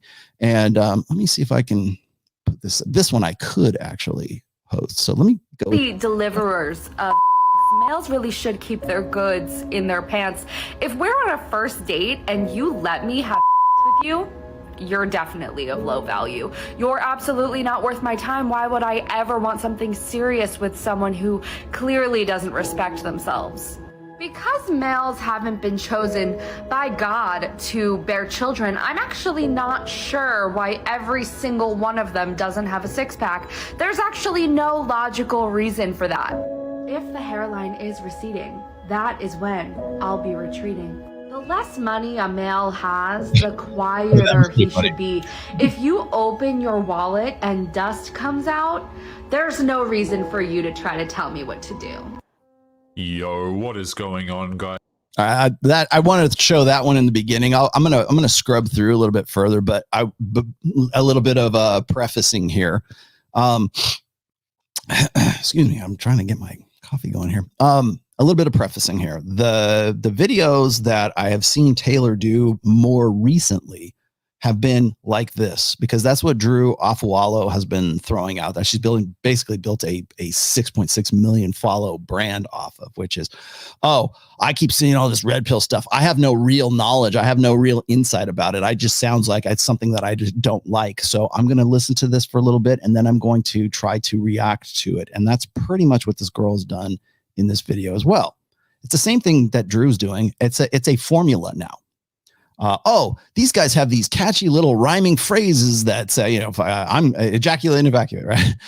They have these, if she's not worth, what is it? No diamond, no hymen, or no hymen, no diamond, right? That kind of stupid ass shit, right? Which, by the way, I will tell you, if you come at me with that, I will tell you that's kind of stupid and campy. But women think that that's what it's about. They think that's what they think the red pill is about. They think the red pill is about like just guys who are just upset, bitter guys, again, who haven't really thought this through, and so they just come and they're just reacting, and it's what is it? The red pill is just feminism for men. No, it's not. And you know how I can tell you and show you, give you all these different examples of why it's not, because this is probably the third time I have seen that narrative come around in 20 years. Always. I remember when, what was it? MRAs and MGTOWs were starting to become a thing. And people kept saying, oh, well, those guys are just the male answer to feminism. Well, here we are in 2022. Same shit. Let's put it on rewind and let's replay it again and reheat this whole thing. Okay. I've seen it. I've been around. Oh, he's an old guy. Yes, I am. And I know bullshit when I see bullshit. So that's number one. The other thing is it's never been easier for women to produce this kind of bullshit. And the bullshit and I get why chicks are doing this, because first of all, it's going to generate buzz. It's going to generate views. It's going to generate follows. And these girls want to do pretty much the same thing that it only took Drew, 2 years? March 24th, 2020, just about 2 years to get to 6.6 million. How much money do you think she's making off of podcasts, off of being an influencer? What does that translate to in money, in dollars and cents? And it depends on how you kind of leverage that, I guess. But that's, having that kind of followership in 2 years, that's definitely incredible. If you go and you look at her YouTube channel, it's like 4.5, like 4,500 people are subbing to her. But TikTok loves this shit. They just gobble it up, right? Because who's on TikTok? Mostly juvenile adolescent mentality women or young girls are on TikTok. People say, "Oh, Rollo, how come you're not on TikTok?" Because it's for kids. It's for children. How come you're not as active on Facebook? Because it's for old people. Honestly, let's just be honest. It's a legacy social media in 2022. Instagram is the best thing Zuckerberg ever did was buy out Instagram, because that's where the action's at right now. That and Twitter, but I see Twitter kind of like falling off the radar. Twitter is fun. I still like Twitter. It's still going to be my home base, but I can see the appeal of Instagram. You can do more, I think, with Instagram. And then, then YouTube, then there's this, what I'm doing here. Right? What did you say? Our hall. Rollo, knowing what we know in 2022, should we wait for the woman to initiate a dating relationship, since it looks low value and simpish for a guy to do it these days? No, you shouldn't. Well, again, context is everything. Our hall. I'm of the opinion that guys still need to make the approach. They still need to at least put themselves out there. You're not going to get any likes. You're like, how are you going to do that? How are we, like, in what methodology does that work? Right? Oh, should we just wait for her to come on to us? Well, that's the idea. Women want what I've called Sadie Hawkins world. Do you know what Sadie Hawkins dance is? No, you don't. Sadie Hawkins dance. Hell, I remember Sadie Hawkins dance from do they still do that? Sadie Hawkins dance used to be, well, the girls ask the boys out. We're going to be liberated, thoroughly modern Millie, and go out and ask these boys to go to the date, go to the homecoming or whatever the sock hop was, or I don't even know. Sadie Hawkins, I guess I don't even know who Sadie Hawkins is. That was the name of it, right? So the idea was, rather than the guys approaching the girls and saying, "Hey, do you want to go to the homecoming dance?" As the girls were like, "Oh, well, I'm a modern woman. I'm going to go ask this guy out." Well, the problem with that is the 80-20 rule. I've actually written essays about that. Now we are in Sadie Hawkins world. So it's guys sitting around waiting because they don't want to step on the toes of women, and they don't want a sexual harassment case, and they don't want to risk anything. So what do? They sit along the side of the playground and wait for the girls to come and pick them. What was it? Torsia? What is it? Pick the pick me girls? That's you. That's guys now. Pick me, please. I hope she picks me. Well, the problem is that that's not how certainly female mating strategy works, because women are hypergamous. Men are not hypergamous. Only women are hypergamous. We all make comparisons. Yes, we do. But only women are hypergamous because that is their mating strategy. They are only hypergamous because women have an attraction floor. Men do not have an attraction floor. I mean, we like to think we do. Well, I got standards. No, you don't. Nobody's ugly after 2 a.m. There's a reason why that joke exists. So, Sadie Hawkins dance. What happened in the Sadie Hawkins dance? Well, all the girls would go for the hottest, cutest boy that they could get. And you know what? If they couldn't, or if that guy was already taken usually by the hottest cheerleader, or by the girl that was, you had enough gumption to go and ask that guy out, that guy was already taken, because it's only can be one girl and one boy. And so again, it's the hypergamous, was it 100% of women go for the top 20% of guys. Once those top 20% are gone, then all the rest of the girls don't want to go to the dance. And they don't want to ask a guy who is a bum. They don't want to ask a guy who is less than the best, because, and especially in the 21st century, because women deserve the best. They're entitled to that 20%. And so what happens usually with the Sadie Hawkins dance is that the girls get all pissed off and don't want to go. And then the guys who didn't get chosen are like, "Screw this, man. I'm just going to go home and play Xbox." Right? If they wanted to go in the first place, right? If that was even a thing. But that was the idea, was we're going to flip gender roles, and then the girls are going to ask the boys, right? Yeah. And that worked out like shit. But guess what? The whole world is now a Sadie Hawkins dance. Sadie Hawkins world. Welcome to it. So my advice in that case, and this is your $10 advice here, R Hall, is no, guys need to approach, and women expect men, like high value men, to initiate, because it's first of all, it's an ego appeasement, but it's also women want to be associated with a guy who would actually ask them out. Like that guy who is high value, who had the balls to go and ask her out. You know, is there other things that go along with it? Yeah. Does he have to be good looking? Does he have to be high value? Yes. Okay. We'll clear that out of there. He has to make that initiative. He'll take the initiative. That's part of being a high value guy. Go get what you want. Right. So women are expecting anyways. Welcome to Sadie Hawkins' world. There's my very long Sadie Hawkins' world rant. Talked about that a million times. Yes, I know about psychologist Esther Perel. Hi, Echo. Has said that we love to see our partners shine. Are men drawn to a woman who shines using a social media platform? Does it depend on her content? Yes, it absolutely does. Esther Perel, I would take with a grain of salt. I have a lot of people tell me that she is like, oh, she's red pill. No, she's pink pill. Definitely pink pill. I realize she's also a brand of me as well. I think that a lot of her stuff if I was more familiar with her stuff, I could probably make this comparison, but I think she would be one of these doctors that I would be frustrated by. Like, you have all of this evidence, you get this mound of data that point, like here's okay, when Rollo has this pile of data, and when Dr. Steven Pinker has this pile of data, and when Jordan Peterson has this pile of data, it's all the same data sets, but we connect different dots. You have to say, okay, why is it Pinker can talk about how men and women are different, and yet at the end of his TED talk, it's like, but I'm a feminist, so it's all good. Please don't cancel me, and I want to keep my tenureship at this college here.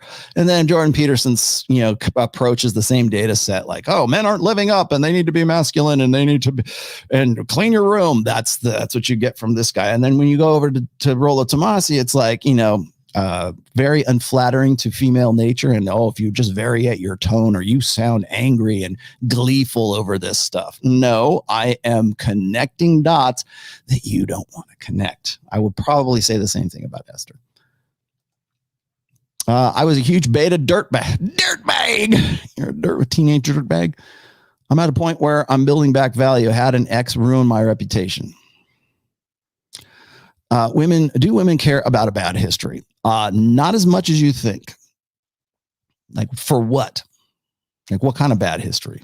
Like, did you keep dead alligator heads in your refrigerator bad history? Or you broke up with a girl who tried to ruin you by making up bullshit about you? Like by disseminating propaganda, and she ruined you online? Here's the thing. This applies to your situation. Ruff, what's your name? Our future MD. You're going to be a future doctor. What do you want from a woman? Are you looking for a long-term relationship? Are you looking for just to add one to your roster of plates that you're spinning? What's the end result? Like, begin with the ending in mind. Okay? Oh, she ruined me. Oh, well, okay, maybe she did, but how does that affect what your goal state is? Probably not. And then on top of that, it's like, I'll tell you, and the number one law of brand management is the internet never forgets, but people have very, very short attention spans today. You live in the TLDR generation, my friend. So they're going to be like, when people will forgive a guy like Jack Murphy for sticking you-know-what up his you-know-what, then I would not. Think of Jack Murphy's example. You won't have to worry about a damn thing, okay? Really. Don't blow it out of proportion. Don't beat yourself up over it. Just go forward, my friend. If Jack Murphy thinks he can recover from that, you most definitely can recover. Rollo, why are women biased towards women over men? What do you mean? Which bias? What are we talking about? Why does feminism push women leadership even though they are biased? Biased for what? What kind of bias? What inherent bias? Is it an inherent bias or is it a learned bias? Does biologically or psychologically biologically or psychology show men are more suitable for leadership. I can show you the research and the stats that men and women have different, we process emotions differently. And I don't think that that's a big secret, although women would like to say, no, we're just as equal as you are. We could do whatever we want. In fact, we just heard that a second ago. Like that chick that I just showed you a moment ago in Taylor the Fiend's video here. The reason why she's upset, and the reason, by the way, why most women get really bent out of shape, like young women on TikTok get bent out of shape, is because they still subscribe to blank slate equalism. That's essentially, that's why Drew Afualo is in error here. That's the nuts and bolts of it. Again, I'm going to talk a little bit. I'm going to get into more depth with Myron on Wednesday about this, but just I'll give you, here's a teaser for all of this. Men and women are different. Yes, we are. We're all different, and we're more different than we are alike. And that sounds like a radical, bold ass statement to say in the 21st century, because we're still hanging on and clinging to old order ideals. Oh, men and women are just the same. We just have different plumbing. That's all. That's all that matters. No, it doesn't. Men and women don't process emotions the same way, especially when it comes to negative emotions. Women tend to go, tend towards hysterics, histrionics. They tend to cry more than men do. Men, when we have a negative emotional reaction, we default to anger usually, unless we've been taught to get in touch with our female side and be more emotional and express ourselves and cry on demand because we want women to think that we're actually, women and we can relate with them. Yeah, you can definitely make that your default response as a guy, but that's not what your innate response is. Men tend to be, instinct, reason, and then emotion. Instinct, information, data. How am I going to learn from this? What can I do? What are the best practices? How can I apply any of my prior learning to this? And then, this is how I felt about it. Boy, I was terrified by that saber-toothed tiger. Oh, it really hurt when this happened to me, right? Then we'll process emotion after the rationality of the reason side of things. For women, it's the reverse. Instinct, get the hell out of Dodge. Second is emotionality. Oh, it's making me feel. Well, how did this conversation make me feel? Not the information of the conversation, but the context, like the feelings, the emotional association with that conversation or the action or whatever had happened, like interpreting data from the outside world. It's about feels before reals. And then it's not to say that women can't be rational. It's not to say that they can't be reasonable. It's not to say that you can't make a woman a mathematician. It's not to say that you can't you teach a woman to reason like a guy, but that's not popular right now. The society teaches men to be women and women to be men. It blows me away because I said this a long ass time ago, and I just started repeating it again more recently on a couple of podcasts. I said this a long time ago. I said, women have made themselves into the men that they want to marry. I think I brought that up back in 2007 or 2008. And I didn't think it was all that big a radical an idea at that time, because it seemed to me self-evident what was going on. I started saying that like, I think 2 podcasts ago or maybe 6 months ago. Something reminded me of it. And I started saying it again, and people are like, oh my God, that's the wisdom of Rollo. What? How is this not obvious to people? Right? You've turned yourself into the man you want to marry. When I was on with Adam Sosnick and Victoria Larson, the Dr. Rebecca Nicholson, she's there and she's like, oh, I love my life. I'm single. And I'm, clearly she was older than 35. I know. Thank you. Stop sending me those alerts. I knew it then. I know it now that she's not 32 or 35. She's probably pushing 40. I know that. Thank you. However, when I was there, I said, women have made themselves into the men that they want to marry. I said that in the when I did the episode with Steve Harvey and the girl who was there who was looking for him. Help me find a man, right? Where's my man? That episode, and then Steve Harvey's just like I don't know, right? How do you not know, man? She is the guy she wants to marry, and nobody wants to get with her. Nobody wants to commit to that. She doesn't need him, but she wants him. Well, the men you want don't want you back. If you needed a guy If you had a need for a guy, that's different than like, well, I'm self-sufficient, this completely autonomous thing. I need for nothing outside of myself, but I kind of want to get with a guy because I am, after all, heterosexual, and I still want to spread my legs and have a good time, right? Well, you have no need for a guy, so who are you going to get? The guys who want you will be happy to meet you on Tinder. They will be happy to be one of your many notch counts. They will be happy to add to your body count, ladies, but they will not wife you up because you have no need for. Why would you even bother? Why is that even a thing? I don't think I've ever got into this before. Like, why is that even a thing? Why would you care about marriage? Why, ladies? Why would you care about a long-term relationship? Because you need for nothing. Clearly, I got my own damn job. I got my own career. I got my education. I'm complaining every day on TikTok about how guys are nothing but dogs and they're stupid. And here's my 30-second video to prove it. Right? Every day, every single day, every single profile, every single thing on TikTok. This girl here who's crying a river about guys coming up with guys actually confronting women with their own nature. Right? But why do you even want a guy? Why even, or I say want, why do you need a guy? If you don't need a guy, then clearly you don't care whether you're in a relationship or not. If you don't have any need for a guy, then you don't need kids, right? Oh, I just want to have kids. You'll never find the guy whose babies, I got to have his babies. Like and I feel kind of bad too, because you should experience that. I feel bad for, I hope my daughter finds the guy who says, oh, he's the one. He's the guy that I want to be with. And I mean, one. I mean, like, he's the guy whose babies I want to have. I hope that's where she's at right now. I really do. But it's like, do you need him or do you want him? Right? It's great if it's both. But the long and the short of it is that women who have been taught to be the man that they want to marry, they don't have any need for guys. They don't have any need for that dude. I just want him to be my equal partner and just saddle up next to me. We're going to go forward in life. That ain't going to happen. You know why? You have no need for him. You don't, first of all, you don't appreciate the high value of the guy because he should be, that's just what men should do. It's just, you take it for granted. But if you don't need a guy, then why all the concern about long-term relationships? Why all the concern about body counts or banging players or banging blue pill chumps? Why even bother? Those guys aren't the ones you want.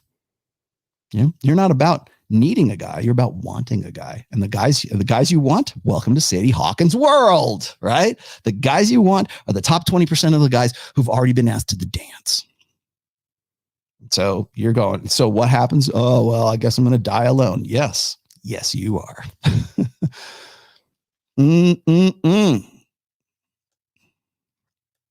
Thank you for your support, my friends. What is this? Oh, what is this? Lots of lies get laid. Yeah, I know. Yeah.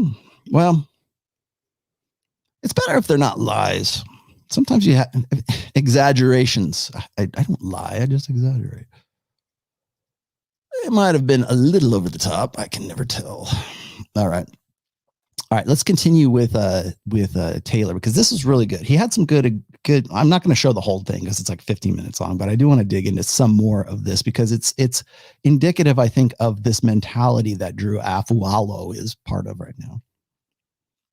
I hope you are all doing well. On today's episode, we are going to be kicking it off with this woman right here who attempt to make a mockery of men's online spaces. We are going to be taking a listen to what she has to say and responding to her points one at a time. As always, guys, make sure to leave your thoughts and your comments, drop a sub, and let's just get into it. As the deliverers of males really should keep their goods in their pants. If we're on a first date and you let me have with you're definitely of low value. You're absolutely not worth my time. Why would I ever want something serious with someone who clearly doesn't respect themselves? The reason why a lot of male spaces bring up the point of a girl getting with you on the first date is because it indicates a pattern of behavior. If you go on a date with a girl and things progress very fast, the odds of you being the first guy or the last guy that happens with are incredibly low. For the record, I am not advocating for male promiscuity either. I think that it is healthy to exercise restraint as a man in the interest of your own health and well-being, but to pretend as though hookup culture has no reflection on your capacity to have a relationship is ridiculous. Girls like this would like men to believe that their past doesn't matter, which it certainly does. This all goes without mentioning at all the things that men have to bring to the table in order to be considered a viable mate from women to even begin with, which is a whole nother discussion in itself. But hey, if she's so confident in her approach, I would like to see the efficacy of her logic applied to raising a daughter. All right. Okay. That's too good. Thank you, Taylor, for that. I'll bring it back here in just a second. I want to just start with that part right there because I 100% agree. I'm just going to add some things that I don't think he really like addressed here. Okay. So first and foremost, the reason why these girls are like making these videos, or Afualo wants to build a brand on like crushing those misogynists in 45-second TikTok clips. Hold on a second. I will come back to you, Blue Pill. The reason why that's popular right now is, again, say it with me, men and women are what, children? Different. I need a sound drop for that. Okay. Men and women are different. We have different mating strategies. When I said this, almost a year ago, when I did the episode on double standards.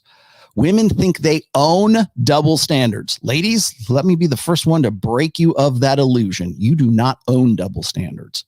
There are far more double standards for men than there are for women. The only double standard, if you were to go walk to any of the average girls, or just go online and say, ladies, what is a double standard? The first thing out of their mouths, I don't care if they're 12 years old or they're 82 years old, they will say the same thing. It sucks that men can have as much sex as they want and they can fuck whoever they want and they're superheroes and they get props and society makes them superheroes because that's what they do and it's okay for them. But as a woman, I can't do the same thing because if I do that, then I'm a slut. That's a double standard. That's the only double standard that exists in girl world. Is that's you say there's lots of other ways to show a double standard, right? I can show you the separate standard of justice for women than there is for men. That's well researched in prison sentences for the same crimes for men and women, right? We can show you those. I can show you that data, but that doesn't even enter that's not even an afterthought. It's always about like, oh, well, it's the slut paradox is what it is.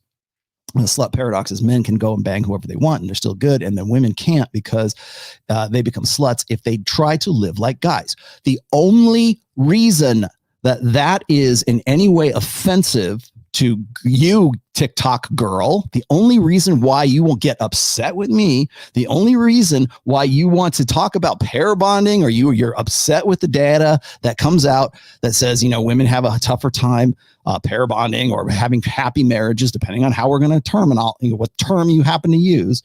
They have a tougher time in marital happiness. There's a higher incidence of divorce. There's a higher incidence of antidepressants and drug use as a result of that. There are all kinds of detrimental effects for women who have higher body counts. But I'm not even talking about that at this point. I can show you the stats as I have already. I can show you the data for that. But that's not even what this is about. The reason why you're upset is because you think men and women are the same fucking animal. You think we're the same thing, and we are not the same thing. We have different mating strategies.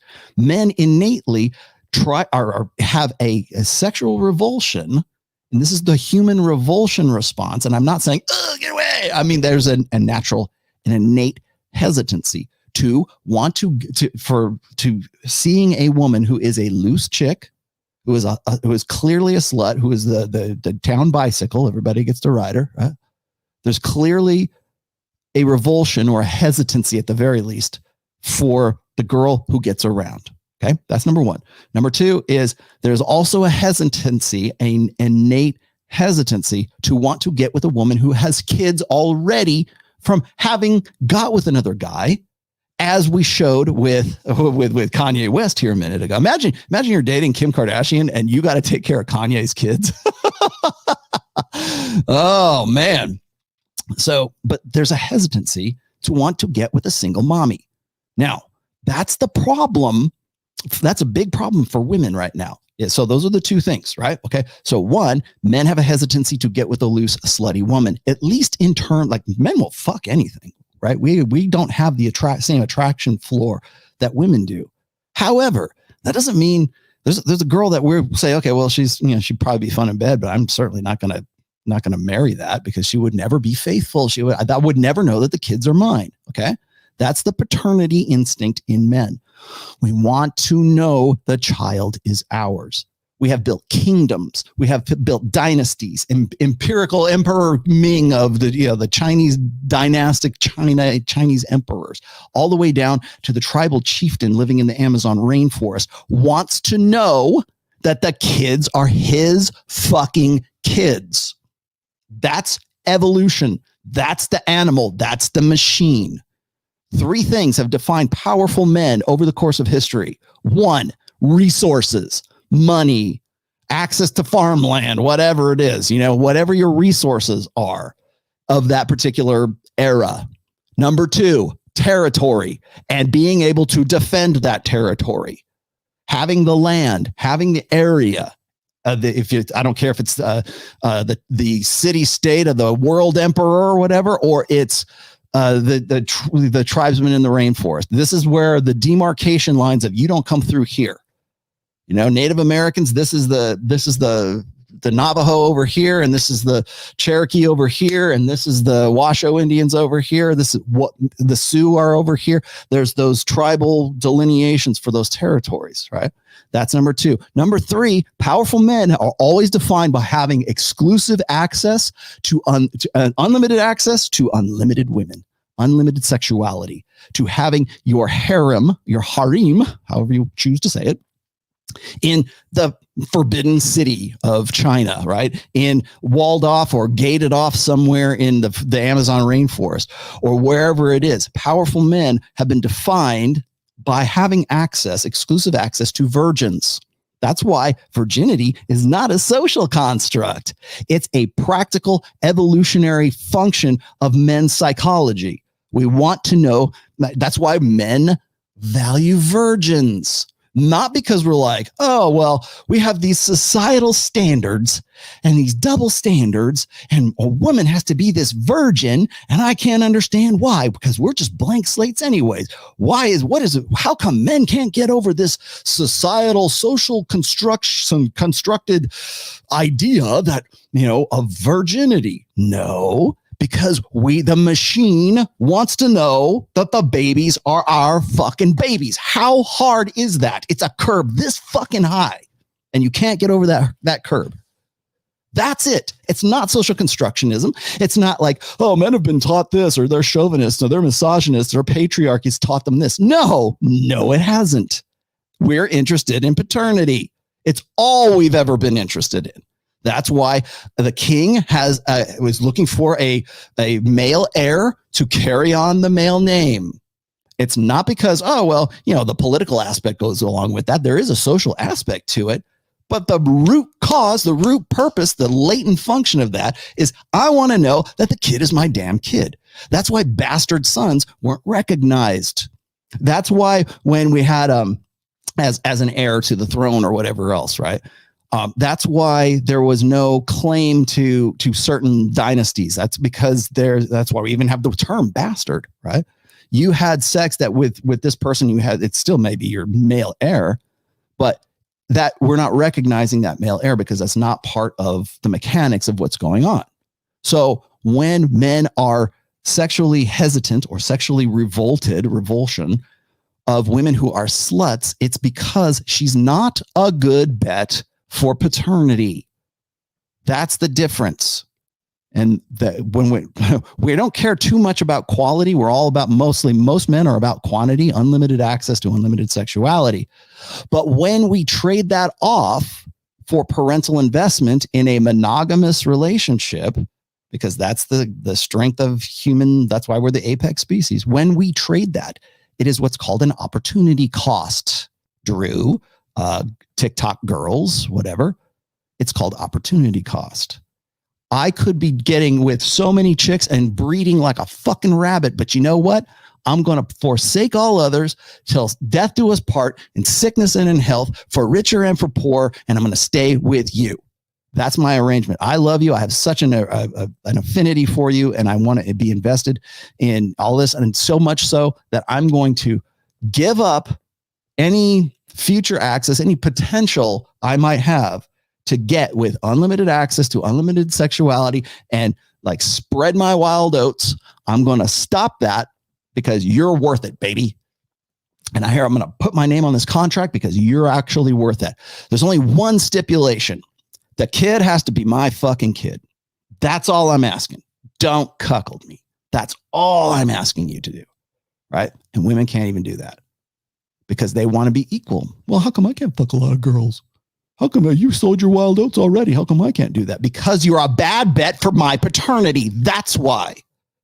Not because patriarchy taught me, not because mommy didn't love me enough. No, it's because that's the way we evolved. That's the machine. I don't know how to make this any more simple for your sophomoric, like adolescent social skill set. I don't know how to make it any more simple than that, because that's what it comes down to.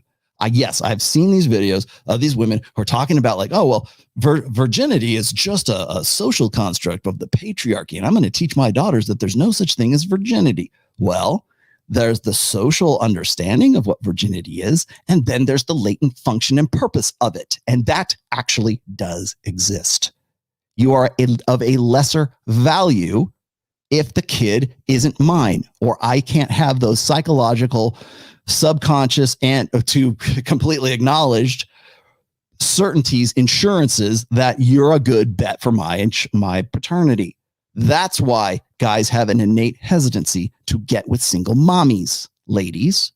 So when you have that baby, Michaela, when you have that baby, Brittany, when you have that baby, whoever, that is a distinct disadvantage for you in the global sexual marketplace.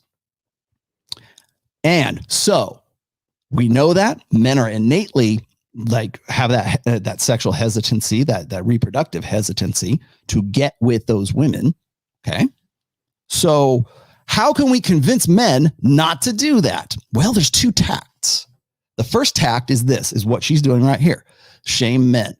Because from the perspective of men and women are equal, men and women are the same machine. We're the same animal. We're exactly the same. We just have different plumbing, and it's society and it's social constructionism. It's the blank slate. And all of this is teaching men this bad data. And if we could just reprogram those guys to not think of us as sluts because we have a 20 plus notch count, if we can just do that, and we can just convince men it's their problem because they learn bad information, they have bad software.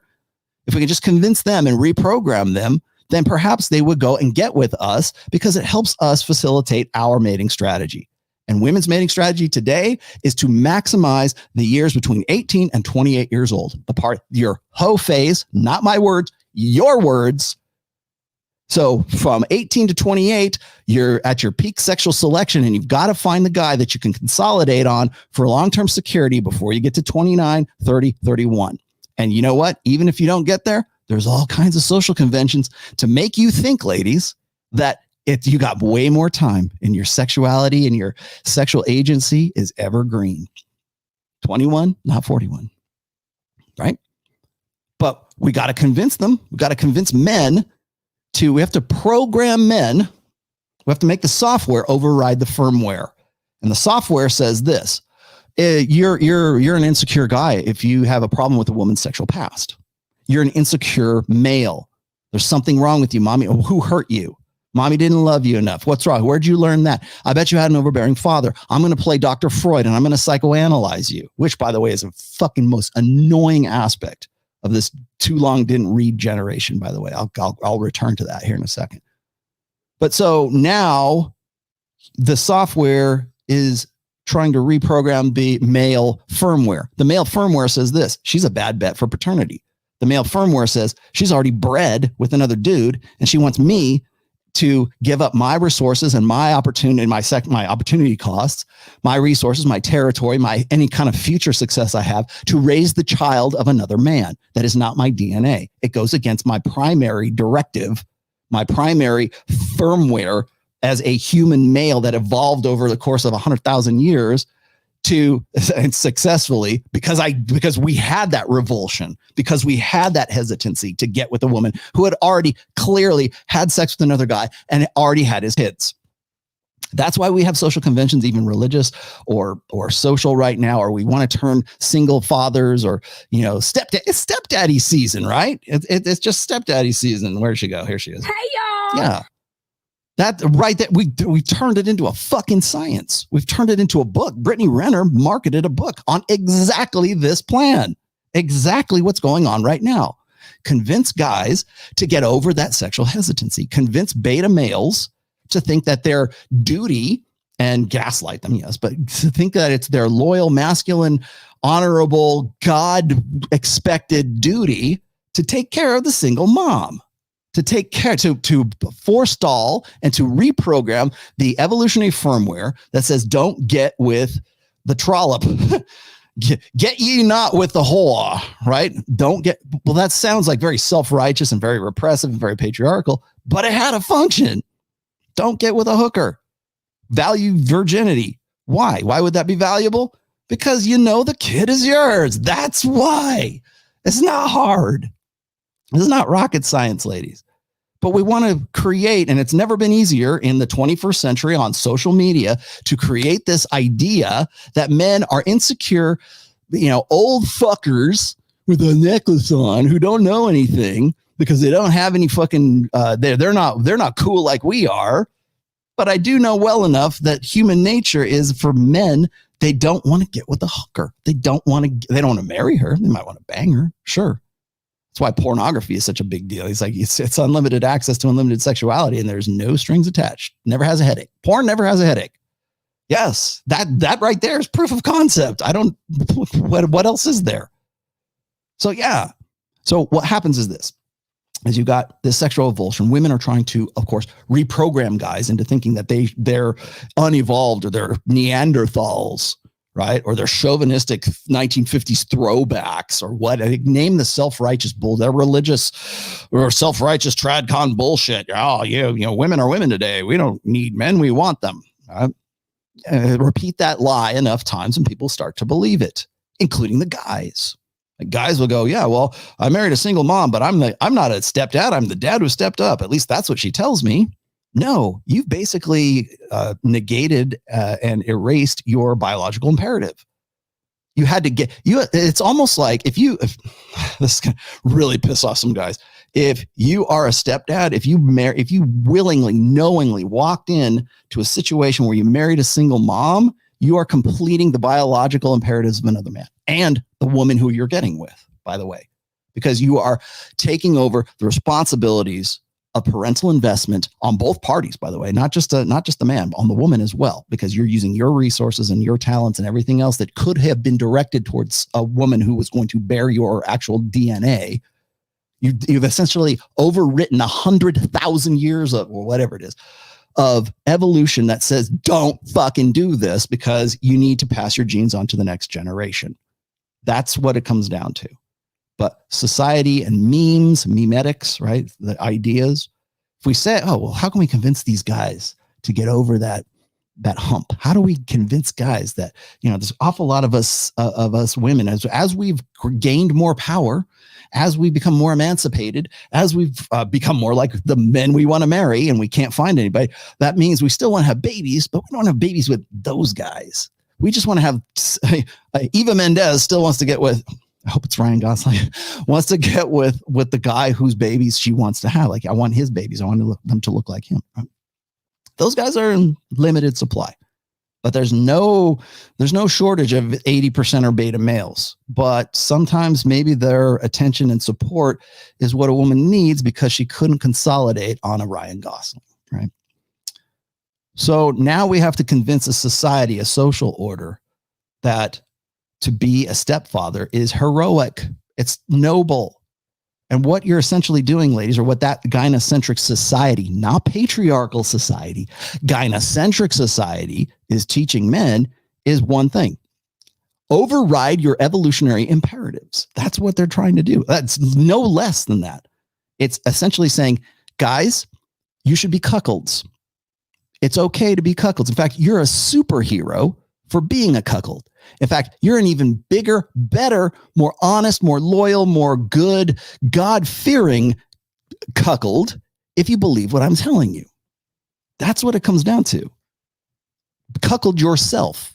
Gaslight men into believing that to be a cuckold is better than any others, that is more noble and it's good, and you will be appreciated and rewarded for it, either in heaven or by the appreciation of this girl whose situation you happen to get her out of, right? Because she was abused by some guy who she spread her legs for and actually reproduced with because she wanted to, didn't need to, wanted to, and now you come along. And that's not me going, oh, he has a problem with women sleeping around. No, I don't. The machine has a problem with you sleeping around.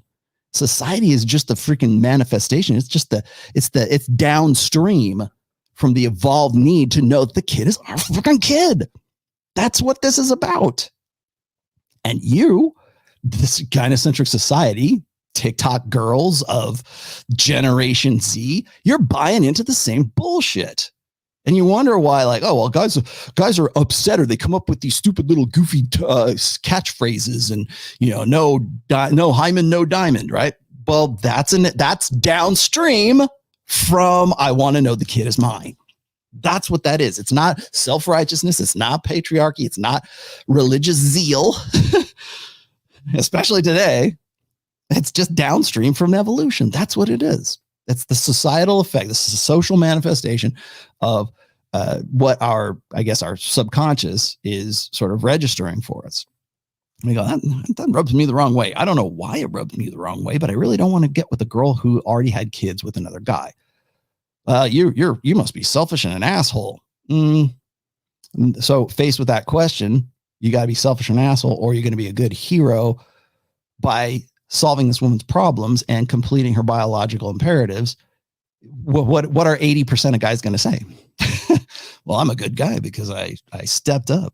I'm not like that asshole jerk that she had 4 babies with. I'm a good guy.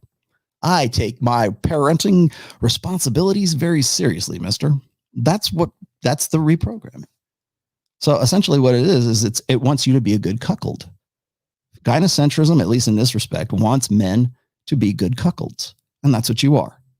In fact, you're worse than a cuckold. And like people are talking about how Jack Murphy's a cuckold and blah, blah. Okay. Oh yeah. But you know what? He's not as bad as the guy who goes, well, you know what? I know she's a single mom, but I'm going to put off, and I everything's above board. I'm going to put off all of this stuff and I'm going to marry her anyways. And I'm going to sign the contract. And I know it's an unconscionable contract. And I know I'm sacrificing a lot. And I know I'm opportunity cost. And I know I got to go against my innate hesitancy to get with a woman who's already had sex and had already bred with another guy. I'm going to go against that anyways, because I think that the payoffs are going to be worth it, which are what?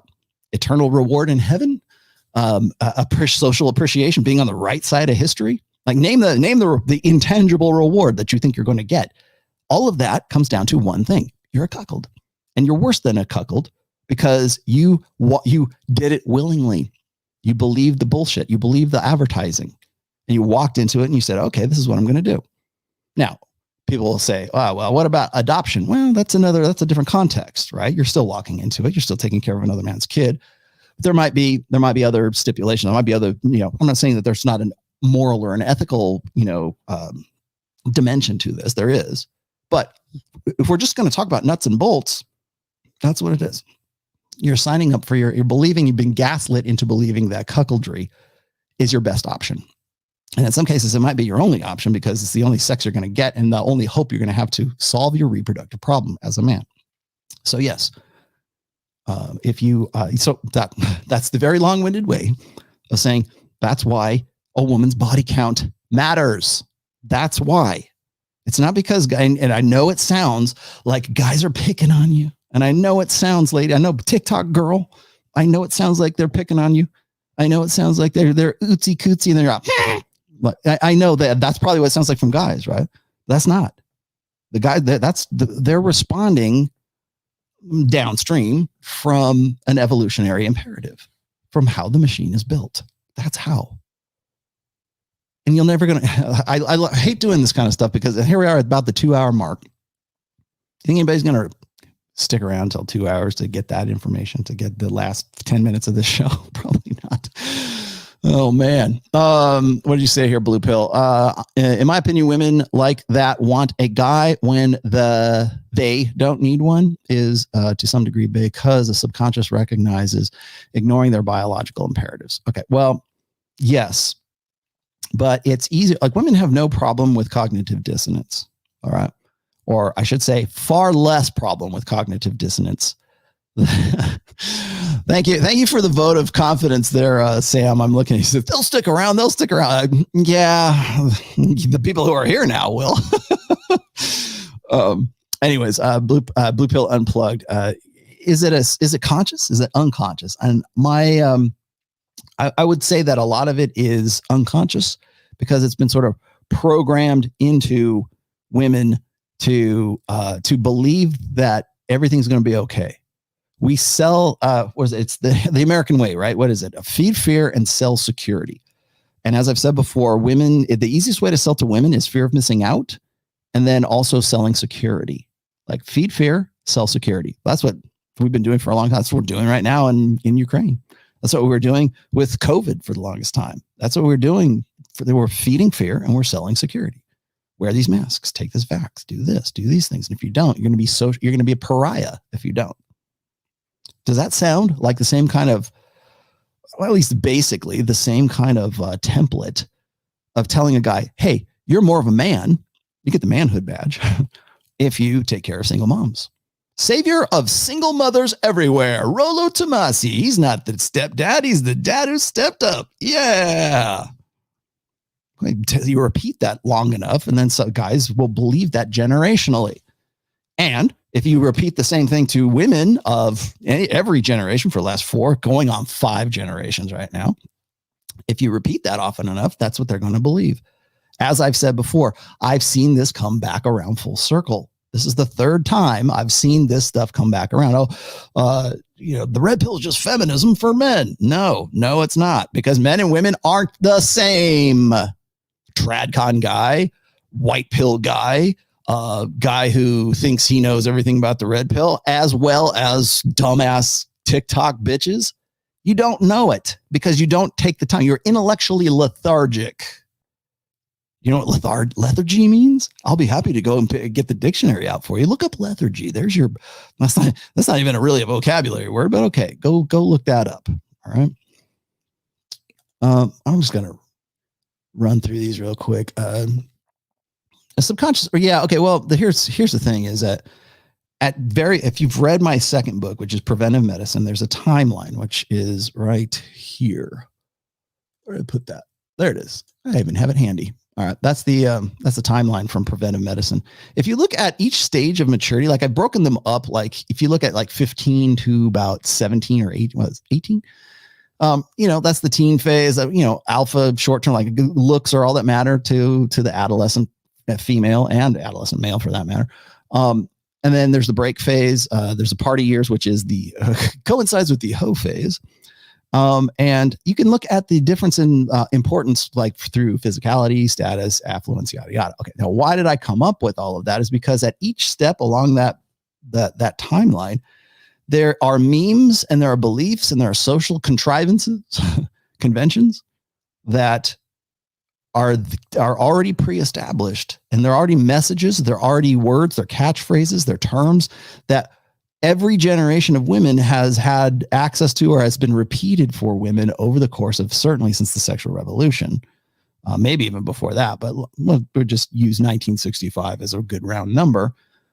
That's at each step along the way. Oh, well, I need a man, and men ain't nothing but they're unreliable and they're ridiculous and or else they're borderline abusers or whatever. At each step along the way, those become more or less important depending on what that woman is going to need at that stage. So like I said, the epiphany phase, 29 to 31, there are contrivances, there are social messaging that has been consistent, by the way, for decades, to teach women that says, okay, well, now that you've hit this age, you're going to be feeling these needs and this subconscious angst and this subconscious urgency and these things, and you won't know why. But here, we got this nice, convenient Oprah-approved book or Oprah-approved belief set that will convince you that that you still got more time, or that it's really society, or no, it's you. It's the choices that you made. It's the choices and the decisions, and you are being held accountable. That's why the accountability podcasts right now, especially for women, female accountability. You want to know why that's such a bumper market right now? It's because nobody does it. It's like novel. It's novel. You can build a brand off of holding women accountable. Well, how come it's now, right? It wasn't like before. Maybe we just didn't have access. We didn't have a YouTube, right? But how come we couldn't do that before? And now that we are, women are like, oh my God, I can't believe he's misogyny, right? Oh, let's keep going here. What do you got?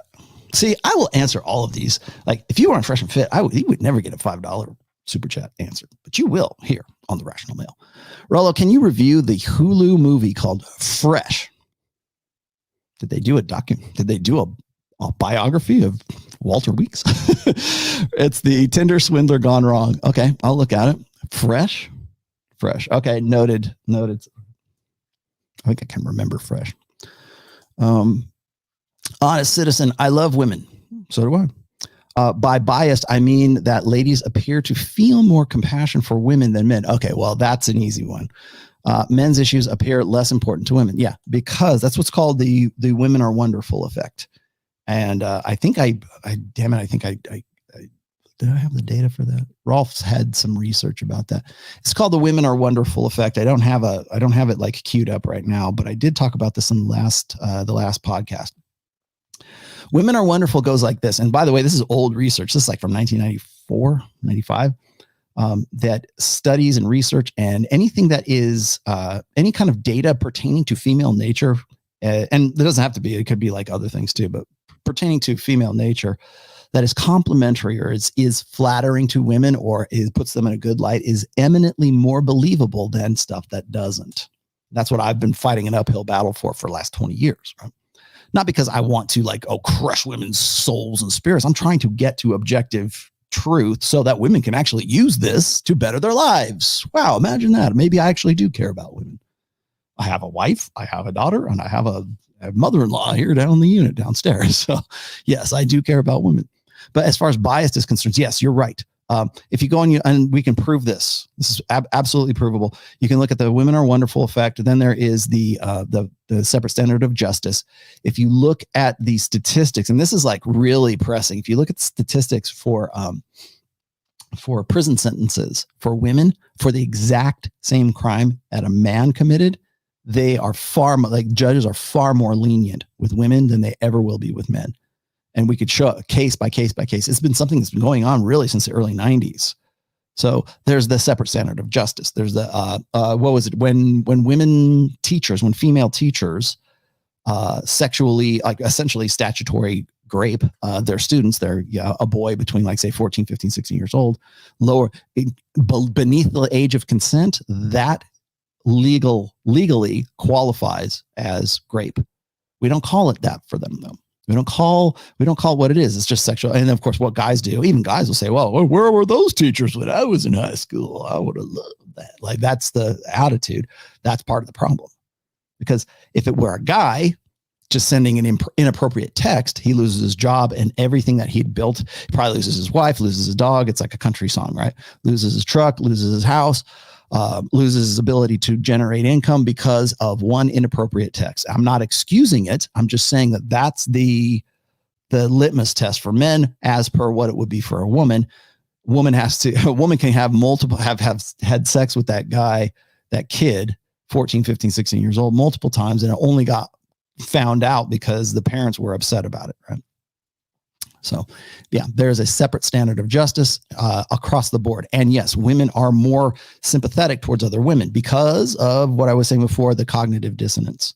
Women have no problem with cognitive dissonance, especially when that cognitive dissonance relates to hypergamy. Women will have the backs of other women that they don't even know. If it means that their duplicity or their lies or whatever it is, or the exaggerations, whatever you call them, if it will lead to a beneficial hypergamous outcome.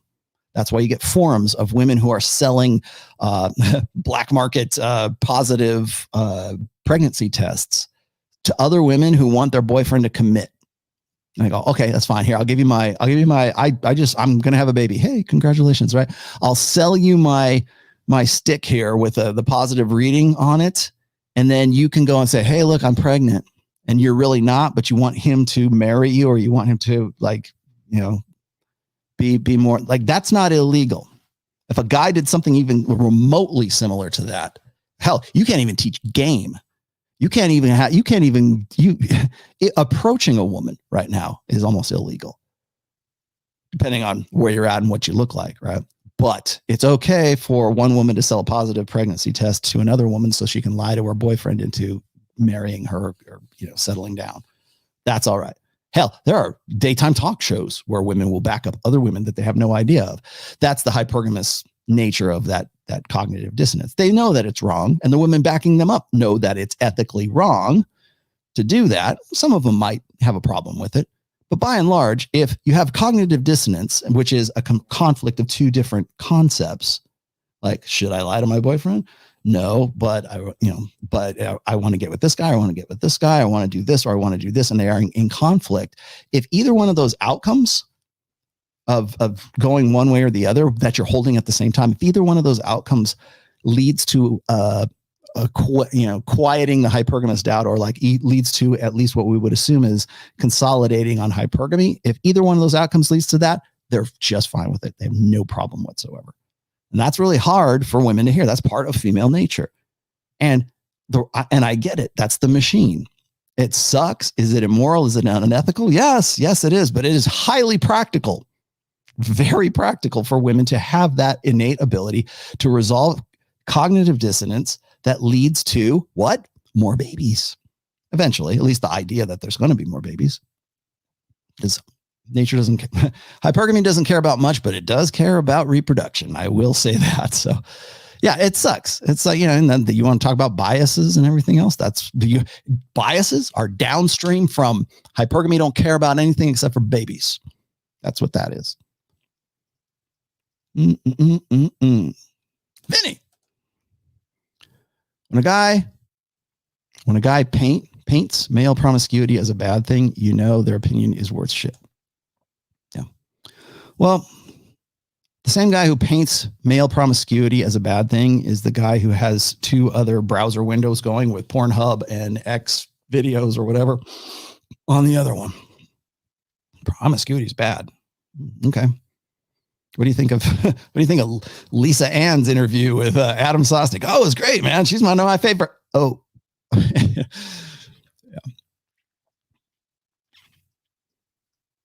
Promiscuity is great. It's great until it isn't great. Paul, $10. Increase in maternal age at delivery in the United Kingdom. Yes. Is it 30 now, or is it 34 in the UK? Over the past 2 years, could partly account for the increase in incidence of childhood diabetes. Thank you for reminding us again of childhood diabetes. Here's this section of the Rational Male brought to you by childhood diabetes. You want to know what's contributing to childhood diabetes?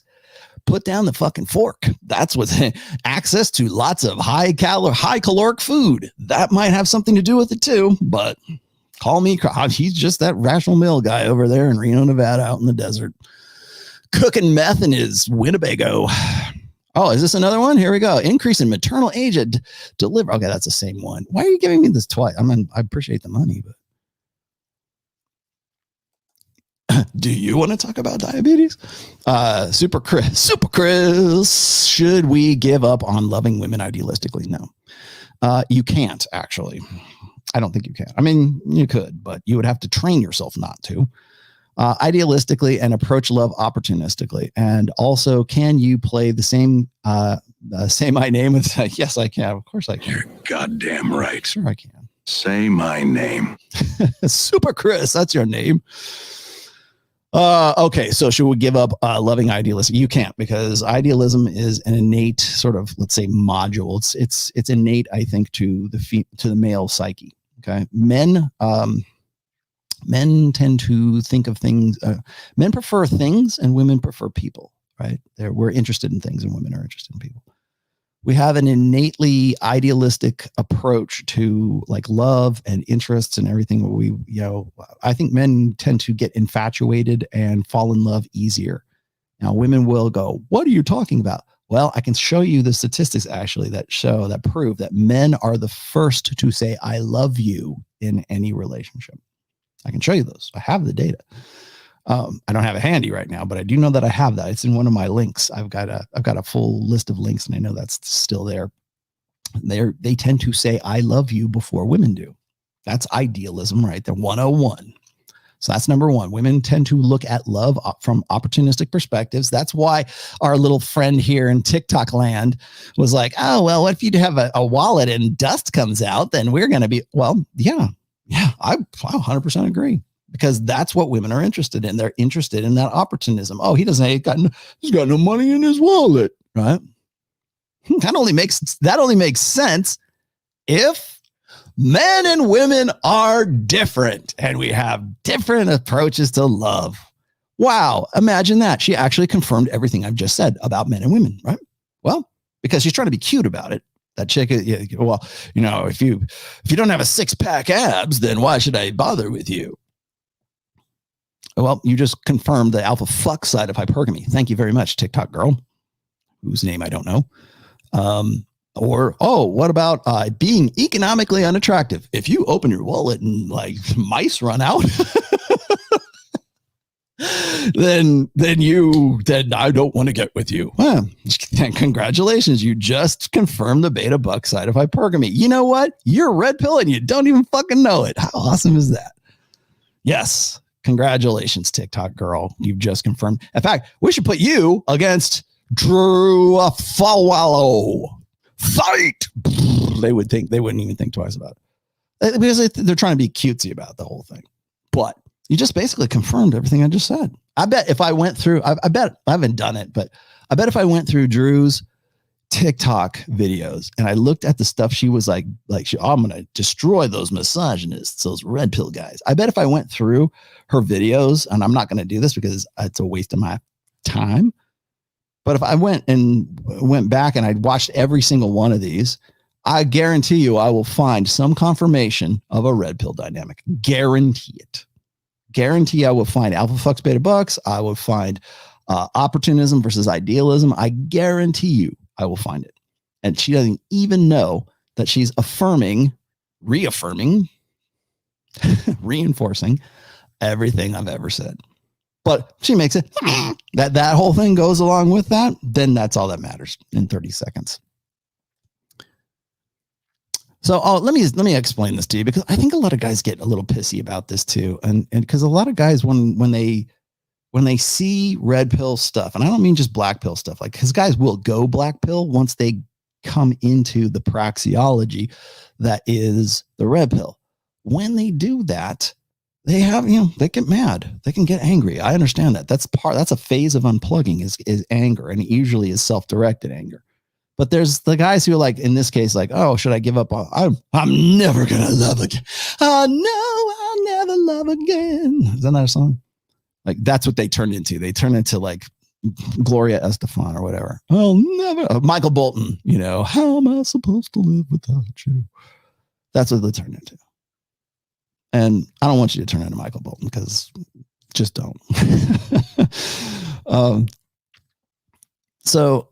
But should you give up loving idealistically? Well, you can't, because it's really kind of part of your firmware. I mean, you could overwrite it by thinking really bad thoughts all the time and just being like mechanical and try to turn yourself into like Marcus Aurelius meets Mr. Spock. But you're probably not going to do that, particularly if you're like an 80%er. If you're like a blue pill kind of beta male, or you're a red pill beta, you're probably still you're gonna love it, man. Like that was one of the dangers of game, man. Is you give a blue pill beta guy like access to the castle, like give him like keys to the car, and now I know game, and now girls are interested in me. Man, that's a hell of a drug. That's a hell of a drug for the blue pill guy who's still a virgin or who still, can't figure out the mystery of women. And then you give him the keys to help him figure out the mystery of women. The first time that chick actually gives him IOIs and her eyes are dilated and a smile's there and it's genuine and she's really into him. Fuck. Yeah. Oh, really? Yeah, really. Yeah. You love me for me? Yeah. That's heady stuff for those guys. You will learn more from your failures and your rejection than you ever will from your successes and your getting up over the hump. That's you got more to fear in success than you do in failure, because nobody questions their successes. They only question their failures. Right?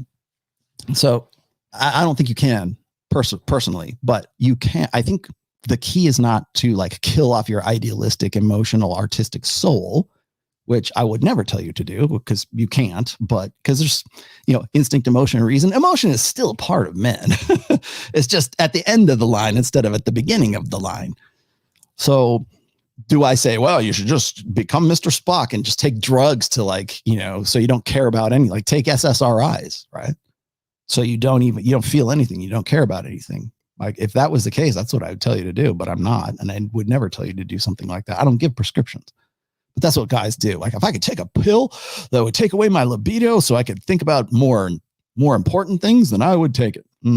No, because then you wouldn't want to do those more important things, because your libido and all of the psychology that goes into your discontent and your sort of pleasure seeking nature, a lot of that leads to the things that make you good, your achievements and the things that you want to do.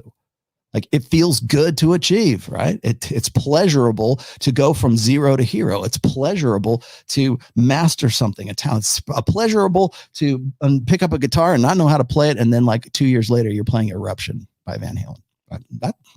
That's great, man. It had nothing to do with sex, but that motive, that impulse means you got to care about it in the first place. That's why. Ryan Stone brought up a good question. Oh boy, here we go. Do high body counts damage women, or damaged women rack up high body counts? The chicken or the egg? Probably going to talk about this with Myron on Wednesday.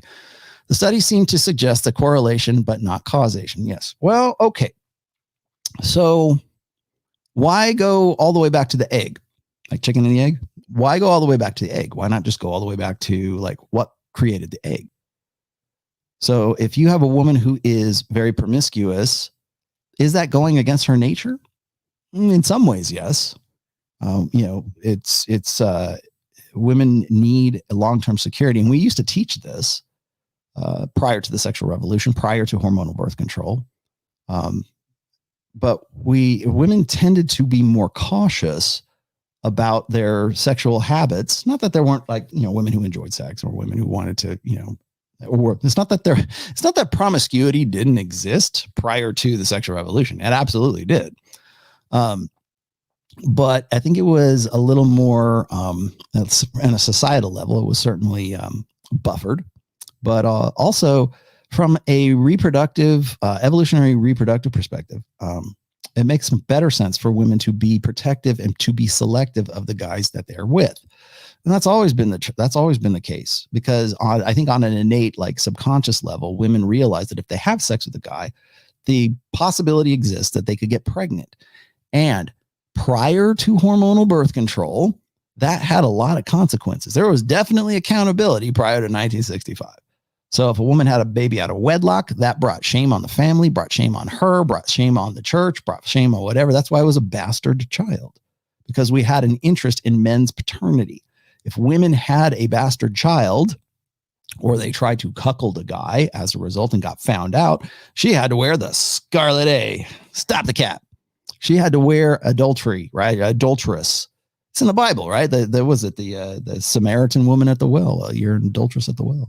Let me tell you about the men you've been banging, and the man you're living with right now, that you're banging, he's also not your husband. Why would that be important? Who cares? Is Jesus a misogynist for caring about that? Because according to Drew Afualo, that's definitely the case. Jesus was a patriarchal misogynist. Why would he care about the Samaritan woman at the well's sexual history? Oh my God. God is a misogynist. Alpha God. God is a misogynist. He cares about women being virginic. I can't believe it. Yeah, we can rewind it way back if you want to. But long story short, what I was saying with Ryan's thing here is what made that chick okay with being promiscuous. More so. Like maybe that, okay, let's just say the guy, you got two chicks. You got one girl who is like pre-sexual revolution, and you got one that's post-sexual revolution. So on either side, like 1965, right? So you got the pre-sexual revolution girl is like worried about social stigmas that exist because of latent functions, is like men want to know that the kid is theirs, right? The church wants to know that. The marriage contract wants to know that. Families want to know that. And if you have a baby out of wedlock, you either, you have it and you give it to grandma and grandpa, or else you give it up for adoption. That they put you away and then you have the kid, and then that's what happens, right? Because there's societal functional frameworks that promoted that. Now, post-sexual revolution doesn't matter, man. It is, you've got hormonal birth control, and now, oh wow, lo and behold, we have on-demand, safe, effective abortion, if that's the case, or the morning after pill, or whatever. And even if you decide to have the kid, you're already taken care of by the state, by the guy with child support, by the stepdaddy who comes in and rides into the rescue. There's all kinds. So why wouldn't women be more promiscuous in a post-sexual revolution era than a pre-sexual revolution era? Now, biologically, evolutionarily, firmware wise, are those two women the same? Yeah, they are. They could be exactly the same girl. They're just on either side of 1965. But the girl who's more promiscuous, or the girl that we see on TikTok who's complaining about how guys can bang and I can't, who still thinks it's all about blank slate equalism and social constructionism, that girl, she's probably more promiscuous because she's raised over the course of the last 4 generations to say, don't worry about it. It's all good. You should be able to fuck as much as guys do. You're the man you want to marry anyways. And you know what those men are? They go and they fuck whoever they want to fuck because they're high value, apex fallacy men. They're at the top of the heap, and those are the only guys that'll do it. And those guys who are at the top of that pyramid that you want to fuck, the 20%ers, the highest of the 20%ers, the 4.5% that you'll actually message on Instagram, those guys, they're fucking left and right, man. They won't commit to anybody. They believe like Fresh and Fit do. They think that they should be able to be entitled to many wives, or to have a girlfriend or have a main, and to be able to fuck whoever they want to. And that's what they're doing. So you know what, girl? You're just as good as they are. You are entitled to do exactly the same thing that the man you would want to get with is doing already, because you're the same. You're blank slate equals. You are the man you want to marry, and the man you want to marry is doing that. So that's okay. Go for it. That's the difference between those two. So, I'm not to take anything away from Ryan here, saying, do they rack up high body counts because of that? Or are they, because they're damaged, whatever? I really shy away from the term damaged. Okay. There's a lot of, like, whenever I have a case of somebody who throws like hybristophilia at me, this is a good example. Whenever I see something where like a woman is like, she breaks into prison to out the guy who is a convicted killer, like, or maybe he's a rapist, right? She'll jump in the car to help her abusive boyfriend who just beat her up, but she loves him so much. She's a ride or die girl, right? Or hybristophilia, she'll start this teenage girl fan club for the Boston Marathon bomber, or Anders Breivik in Norway, or Nicholas Cruz in Florida, or whatever. Those guys could never get the girls that want to bang them right now because they killed people and because they're in prison, right? That's hybristophilia. Are all those women damaged? Because they should be, right? No woman in her right mind would do something like that. No, women in their right minds absolutely would do something like that. Because the machine says a guy who has the capacity to kill another man is a high value dude. He has a capacity for violence, and that's sexy. That's why they love MMA fighters. That's why Conor McGregor can get it, right? if you have even Jordan Peterson would agree with me about this. You need to be a dangerous man. Just don't use it. How do I know you're dangerous? How do I know you're not a coward? If you're a dangerous dude and you never actually exemplify it. I know I'm a black belt in Brazilian jiu-jitsu, but I would never use it. What fucking good are you? Yeah. So it's hard to say. Again, I would say, does the nature of the machine change? No, it doesn't. But does the nature of the expression of that promiscuity or that lack of promiscuity change with the social, ethnic, national, type, time, whatever? Yeah.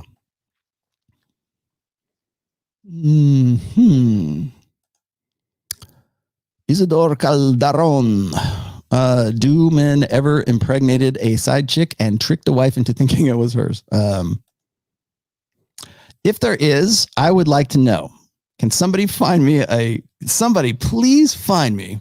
And I bet there is. I bet somebody said that. Like, oh, God damn it. I can't even believe I'm about to say this, but like, I know this is stupid. I know this is a joke. I know this isn't true, but people have been sending me this meme of a news story, I guess, of this white guy and this white woman, and they have a baby, and the baby's black, right?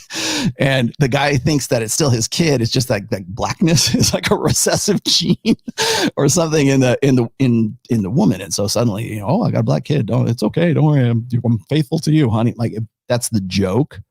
But the fact that the guy, the fact that I laugh at this because it seems believable that a chump would probably think something like that. It's the same thing as, get a side chick and trick his wife into thinking it was hers. Not unless you work in the NICU or you're an OBGYN or something like that, and you can replace the babies in like the little French fry warmer. Maybe you could do it that way. There's probably a story. I would bet you there's probably some whack job story about that somewhere. That would be funny. Somebody get me that story. Somebody show me that. Now I'm going to get like 10 of them. Watch. Man, I got today's ladies night, man. I got Torsha, I got Femme Sapien, I got Echo, I got my groupies are in force. You guys better not fuck with me. I'm the ultimate badass. Paul, children whose mothers were younger than 25 had a 12% reduction in what? Type 1 diabetes. Odds are compared with children whose mothers were 25 to 30 years old. Thank you very much for that, Chris.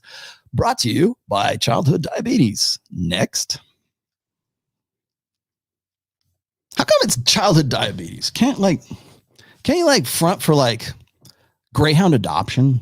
I would be happy to do that. Like, did you know that married couples are more likely to adopt greyhounds because greyhounds need to be brought off the track and have special conditions and everything else? And look, here's Ned. He's the poster child. My dog son. He's the poster child for adoption. Thank you for your support. That would be cool. I'd be all right with that. Marwan. Oh, Marwan's you're a girl. Are you a girl? Say my name. Would you agree that there is also a scarcity dynamic whereby what is easy to get and everyone has had is not attractive to what is scarce? Yes. Yeah. Okay. So I think so this is actually a pretty good example of how men and women are different. Okay. Remember that when we were talking about women's mating strategy being K selected, right? It's quality. It's looking for a guy who's going to, the 3 Ps: provisioning, protection, and parental investment. That's the 3 Ps of the beta buck side of hypergamy. And then there's the alpha flux. He's got to be hot. He's got to be fun. He's got to be the hot guy in the foam cannon party. You were drunk. He was cute. And one thing led to another. So, but the beta buck side of things is really what that's about. And the idea of scarcity for women is something that is different for men. Now, men have to learn scarcity, whereas women, are being the vulnerable sex, have an innate interest in or fear of, like FOMO, fear of not being able to ensure a security because they understand scarcity in a different way that men do. And maybe this is a gendered concept I should probably talk about, because there's gendered concepts of love and respect, and maybe this is one of them. Because when it comes to scarcity, women being the vulnerable sex, meaning that they need a man, or at least historically, evolutionarily speaking, they needed a man to be able to protect, provide, and to be parentally invested in the child that comes out of her uterus, right? Whether it's his or it's not, right? So there is this idea at being case selected. It's about quality over quantity, finding the guy who answers the question, is he the best I can do, right? Whose babies do you want to have? Well, usually that's really tough for women to find out, but being in that innate position makes women realize that a high value guy is less common than a low value guy. So, and we see that exemplified today. We have the research 80-20 rule. 80% of 80% of men find women, at least 100% of women, at least somewhat attractive. Like, was 80% of women somewhat attractive? But the opposite isn't true for women. Women find 80% of men unattractive. They find that, of course, that's the Pareto principle once again. Okay. So the top 20% of guys are attractive, but that doesn't mean they're going to actually take the initiative to go and like say, oh, I'm going to go bang this guy.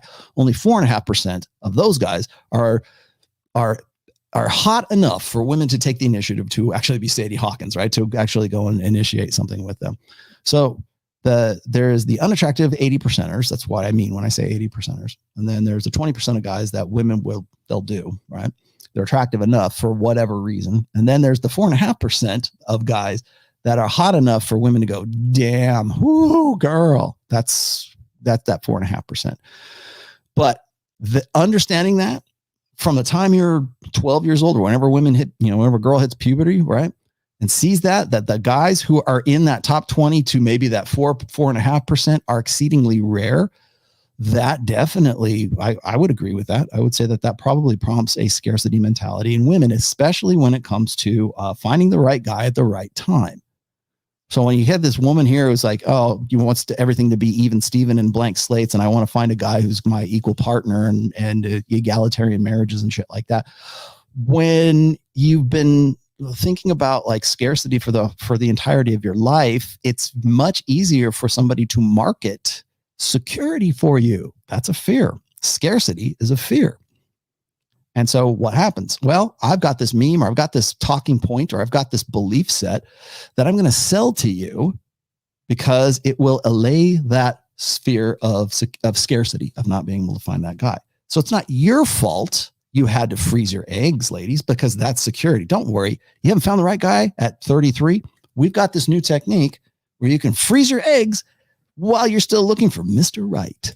Don't worry, ladies. We're also working on technology that will forestall, menopause, and you'll be able to have a baby when you're 50, 55. You'll be just like guys. You can fuck until you're dead, until you find the right one, because we're just the same.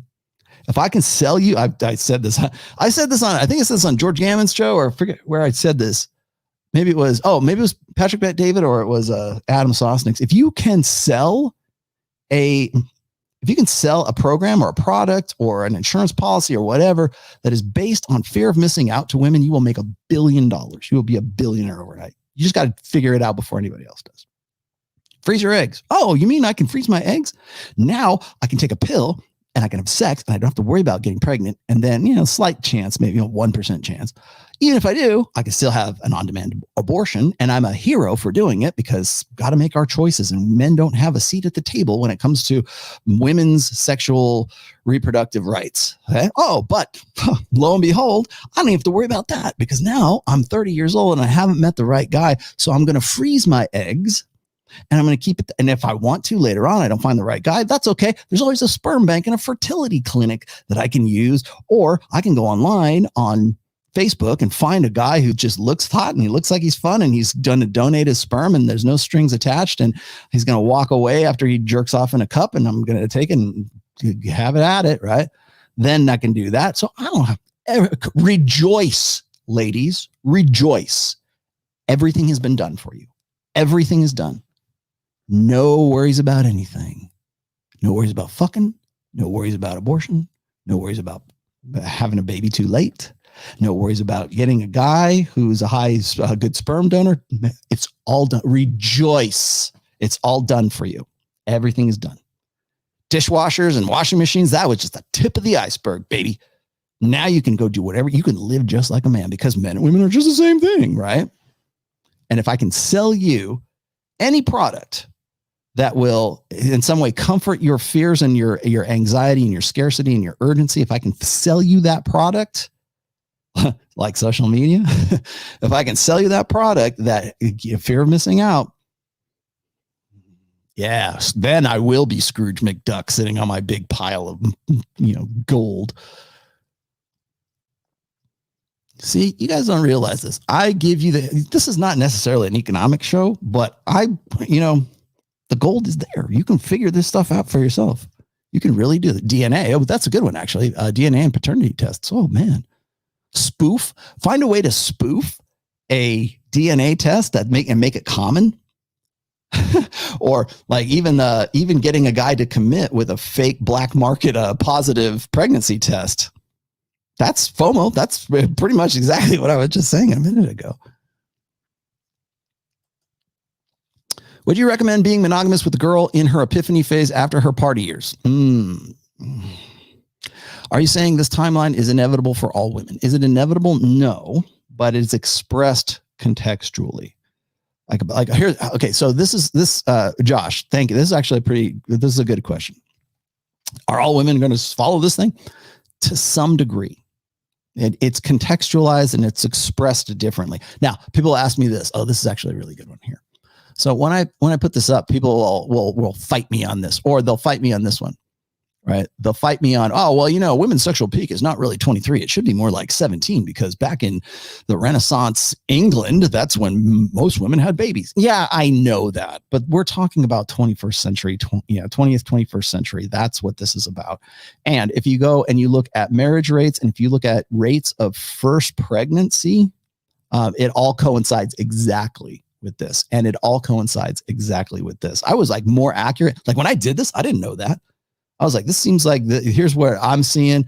And then I went and I found data that backed this up. I was like, oh, wow, fuck, I was right. And over the years, I still like, even Chris Williamson just used this graph on the Boys podcast. Thanks for not attributing, Chris. Maybe it was just me being gleeful. But yeah, I mean, I understand that there are definitely ethnic, cultural, certainly time-wise, different eras. There might, there's a little bit of shift, but the basic theme, the basic template follows the same thing, right? When a woman is hot, whatever her hottest point in her life is, if it was 17 in, Elizabethan England, okay, maybe you're right. But not today. 23 is where I hit it, because that's the OkCupid data, and that's what other data sets back up. That's why I put it at 23. For men, of course, it's 36, because that's when men have the potential to have the most of what makes them most attractive. Got it. Is that expressed differently in different times and in different cultures? Absolutely. Is it always the same? No, because there's going to be women who marry as virgins. They'll be virgin brides. Maybe that's what they all want, right? Gotta be a virgin bride. Does that have it? Has that going to skew? Does that mean that this is invalid? If you got a girl who gets married at like 18 and she's in the break phase right there, and she doesn't go to college, she doesn't have her hoe years, her hoe phase, or she doesn't have her epiphany phase, does that mean that just because she doesn't express it, or her lived behavior, her life experiences weren't the same, does that mean she doesn't go through those phases? No, it does. It just means that it's expressed differently, or it was repressed. So what will happen, and I've talked about this before, is if you got a girl who's like married at 19, odds are the earlier you get married, the higher the incidence of divorce. Now, that kind of conflicts, I think, with the idea that women who have a higher body count tend to have less successful marriages. Well, that's true. We can see the data for that. But we can also see another data set that shows that the earlier you get married, like if you get married at 18 or 19, ladies, odds are you have a higher incidence of divorce once you get to about 30 years old. And I argue, and this is me spitballing, okay, because you didn't go through that hoe phase, or maybe you were playing mommy while you went through that hoe phase, maybe you got a baby or something like that, that most of those women who just like kind of ignore all this, they still go through those phases, but they're doing it vicariously through their girlfriends, through their sisters, through whoever else, through maybe it's popular media. And I'm not saying all women have the exact same thing, but they all do, expression wise, but they all go through that same process. So what commonly happens is that when that woman gets to be about 30 years old, whether she had a kid or she didn't have a kid, right about 30, that's when usually it's 7-year itch, whatever. That's when the divorce happens of the first marriage, and she wants to make up for missing out. And I've got a full essay on making up for missing out. And in some ways, if you even look at like right here, when you look at the security phase and the development phase, if a woman gets divorced or she finds herself suddenly single after 30, she will tend to go through a much shorter or abbreviated party years, but the cycle kind of restarts itself, but at a later age. So if a woman is, say, like she's 34 years old, she has that hoe phase, but that hoe phase might last for like a year or two. And then she's looking for something that's a little bit more serious. She goes through the security phase, and it's accelerated into a shorter period of time. So what I've said in the past is that when women are, like, say, between 18 and 28, that's their 10-year window to maximize what they have the most. Let me just throw this one up here because this is too good. This is what I'm talking. This is exactly what I'm talking about right here. I posted this on Instagram not too long ago. Actually today, as a matter of fact. Where'd it go? Here it is. This is actually from Instagram. Okay. This is Jackie Bouvier. I don't know who she is, but somebody put this in. Is she well known? I don't know. So I love my husband, but what really motivates me to stay married is how much weight I'd have to lose to date again. Right. So don't think for 1 second that women don't realize the game. Don't think for a second that they're like, oh, I'll stay with my husband because it's easier and more comfortable and more convenient for me to stay with this guy who's not my ideal lover. He's not the right one. He's not Prince Charming, but it's either that or I got to go back to the gym and get a personal trainer, because if I found myself back in the sexual marketplace, that would be more work than sticking around with this guy and staying fat. Seriously. You want to talk about cognitive? We were just talking about cognitive dissonance, right? That's cognitive dissonance 101 right there. Well, I'll stay with this guy who's, I don't really want, I don't want to fuck him, but I will if I have to, but I'll stay with him because the benefits of staying with this husband who I love, but won't get in shape for, offset my having to go to the gym as a single woman to get into the kind of shape to get with the guy that I would really want to have sex with. Who might be the guy whose babies I actually want to have. And let me make that public on Instagram worldwide. Remember what we said, digital footprints. That's the case right there. So when I see stuff like that, it reinforces this, right? They know. At 34, I don't know how long she's been married. It looks like she's probably in her 30s, right? She knows that to go and repeat that cycle again means I got to go bust my ass in the gym and get this fat off my ass. Why? Because she knows on some level of consciousness, there it is. She knows on some level of consciousness that men select for beauty and fertility and a slim waist and a hot ass and whatever. That's the primary arousal traits of women. They know this. But when you see this dumb bitch right here. Because males haven't been chosen by God to bear children, I'm actually not sure why every single one of them doesn't have a six-pack. There's actually no logical reason for that. I'm not exactly sure what this woman's point is here. I think she is trying to make the point that male podcasts often unfairly, in her eyes, reference obesity statistics, particularly in women. Little does she realize that being a literal health risk to yourself and working your abdomen to the point of a six-pack are two entirely different things. If someone in the comments wants to explain another perspective on what exactly she's on about here, feel free to leave your thoughts because it's a little bit incoherent for me. Oh, I'll explain it to you, Taylor. Taylor. I'll be happy to explain this whole thing to you. Wait here. Come out. Yeah, you want to know what it is? It's the exact polar opposite of this chick right here. Where did it go? God damn it. I knew I should have had these queued up. It's the exact opposite. Trust me, Taylor. They know. They absolutely know. They absolutely know. But it's upsetting because these guys don't, when men put the unflattering truths of the red pill, of object, like that. It doesn't have to be the red pill. I could just show you. You could be just this complete, you could be Mr. Spock. You have nothing to do with the red pill. If you go and you take a stat and you put it and say, well, men tend to select for beauty, fertility, facial symmetry, hips to waist ratio, big tits, nice ass, blah, blah. Here's the stats. What is it? Dataclysm data, whatever. Show this up. And you could be completely neutral and say it all in a monotone. Have the voice to text, right? This is what happened. You put that on there. Offensive. You're going to get exactly this chick right here. That's what's going to happen, because that chick thinks that men should be the same as women should. That's why she's upset, Taylor, because she has the idea, in the root idea, that men and women should be exactly the same. So if men are complaining about not looking good, then women should be able to say that men aren't looking good. What's good for the goose is good for the gander. No, it's not. Men and women are different. We have different mating priorities. We have different mating strategies.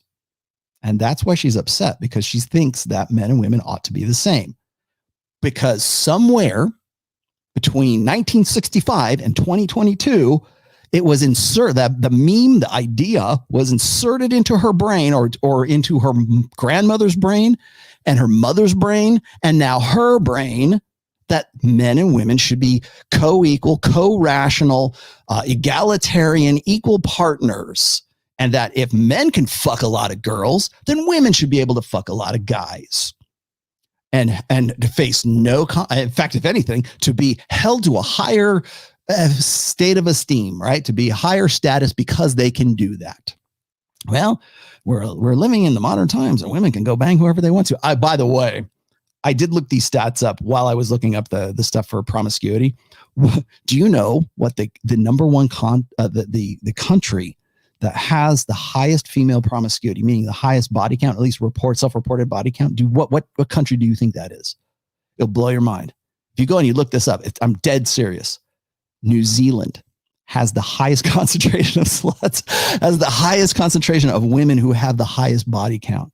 And it was actually, wasn't even looking for it. It just showed up in my Google searches, right? 20 and a half, I think is what it was. 20.5 or something like that. That's the average partner count of women in New Zealand. Just saying, I just work here, man. You can take that data. Correlation is not causation, but them's the facts. That's the data. And you know what? We have access to it. Even if it's not true. Like, even if it's like, oh, well, that's not true. Well, maybe it's 18. Oh, good. All right. Oh, it's got to be 25, double it if that's what they're reporting, right?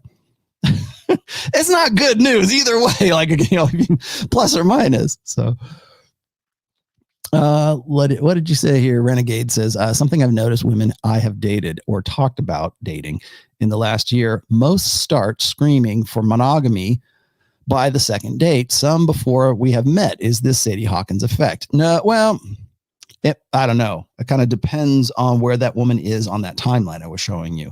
When women get closer to this end, they get closer to the epiphany phase, that's when you will hear you'll get the Tomi Lahren effect.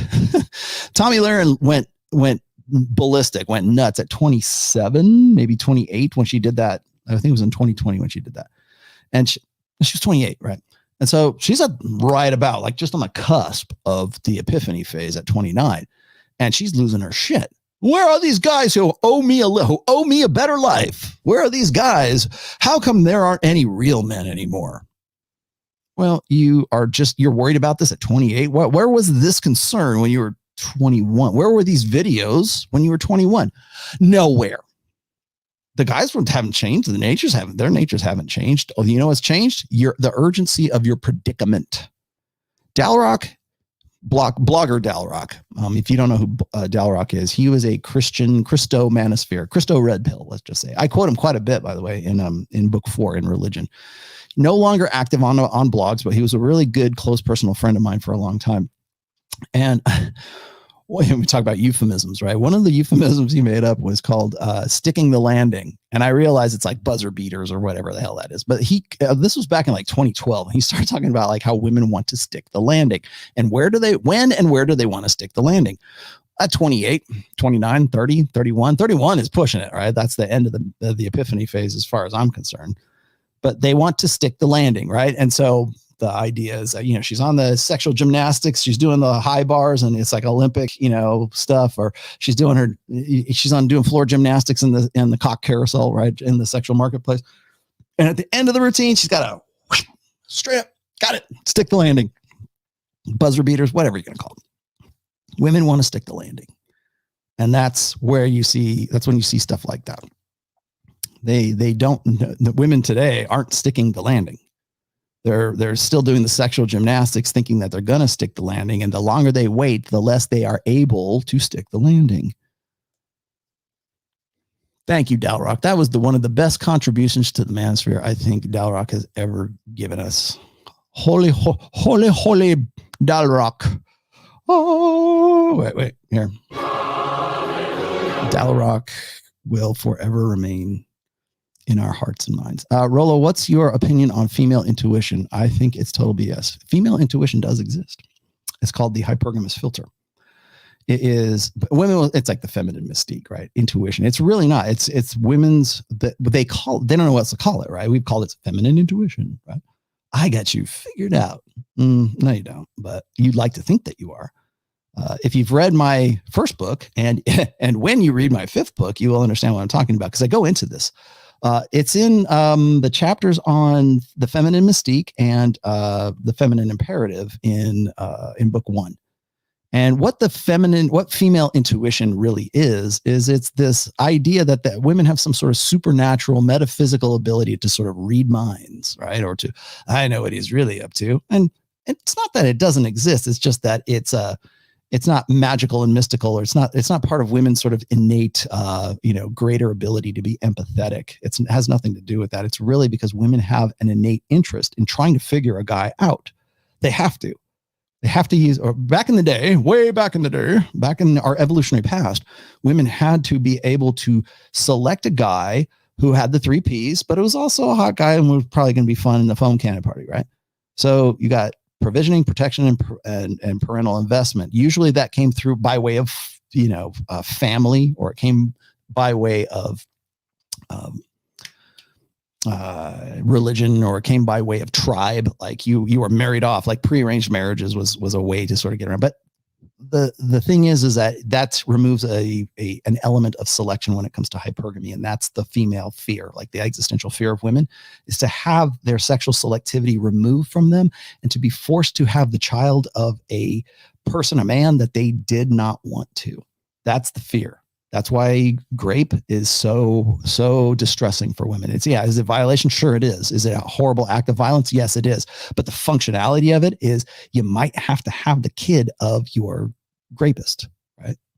So that's really the nuts and bolts of it. Like otherwise, when women have quote unquote, grape fantasies, or you have, 50 Shades of Grey or BDSM, S&M, or they want a guy who's dominant in the bedroom, that is still a vestige, I think, of women who want the guy who's going to take control, has a capacity for violence, demonstrates higher value, but it doesn't really have much to do with comfort and, I got to trust him and da-da-da-da-da. But to get to the point of figuring out whether this guy is who he says he is, women have to be better at communication than men are. And generally they are. Their brains are wired in such a way that they pick up more nuance from sub-communications, from vocal intonations, from the way you smell, to like the shoes you wore that you didn't realize you were wearing those shoes. And she goes, those are nice shoes. He's got good taste. He's got style, right? So there's a lot of ways that women read men that men are completely unaware of. Is that intuition? Maybe. Is that the name we give to it? Probably. But that intuition that women talk about isn't magical or mystical or anything like that. It's just simply their better ability to communicate or understand communications. And so women will go, well, men, rational male. Men will never, you stupid, cretins, you stupid men, you will never figure out the mystery of women. We're mysterious forces of nature, the oracle of Delphi. You will never understand us. We're mysteries wrapped in an enigma. But the real reality is that she's just trying to figure you out. You want to know why The Bachelor and Bachelorette too? The Bachelor is such a, what is it? We're in season 26. It's been going for 26 years, longer than my daughter's been alive, right? Why is that still a popular show? Because women have that intuition and it really stokes that indignation, that want to know, is he really the guy he says he is? I don't believe he is. By the way, yes, I did see it. So somebody sent me this. They sent me this thing about like the guy who's the Christian dude. Correct me, I don't watch the show, but I'm just going from third-hand knowledge here. The guy who's the Christian dude on The Bachelor right now said that he would remove himself or pull himself off the show or would no longer like have anything to do with the quote-unquote bachelor, the Bachelorette, I guess. If she fucked one of the guys on the show, and it turned out she fucked two of the guys on the show, and the guy's like, I'm out. You already banged those two guys. I don't have anything to do with you. Is he insecure? Should he not? Should her sexual past, her most immediate sexual past, should that make any difference? I think one of the reasons why, what's her name, Drew Afualo, is having such a, why is that a hot topic right now? It's because that just went on. Here's this Christian guy who says, I'm off the fucking, I'm out. I don't want to get with a girl who's used goods. Well, she ran through an OnlyFans or something? No, but she's on the show. He has ethical sort of, now here's the thing is if he stayed on and he won that show. Now I realize it's all scripted. Don't throw rocks at me. I understand that, but the script they're writing has to in some way tease that indignation and that feminine intuition. Right. So if he says, fuck it, I'm out. You already banged these two other guys. I don't have anything to do with you. Sorry. He's essentially saying my DNA is more important than that. I don't want to get with a woman who's already been run through. I don't want to get with a woman who could possibly be an alpha widow. That's another part I didn't talk about that I'll get into on Wednesday as well.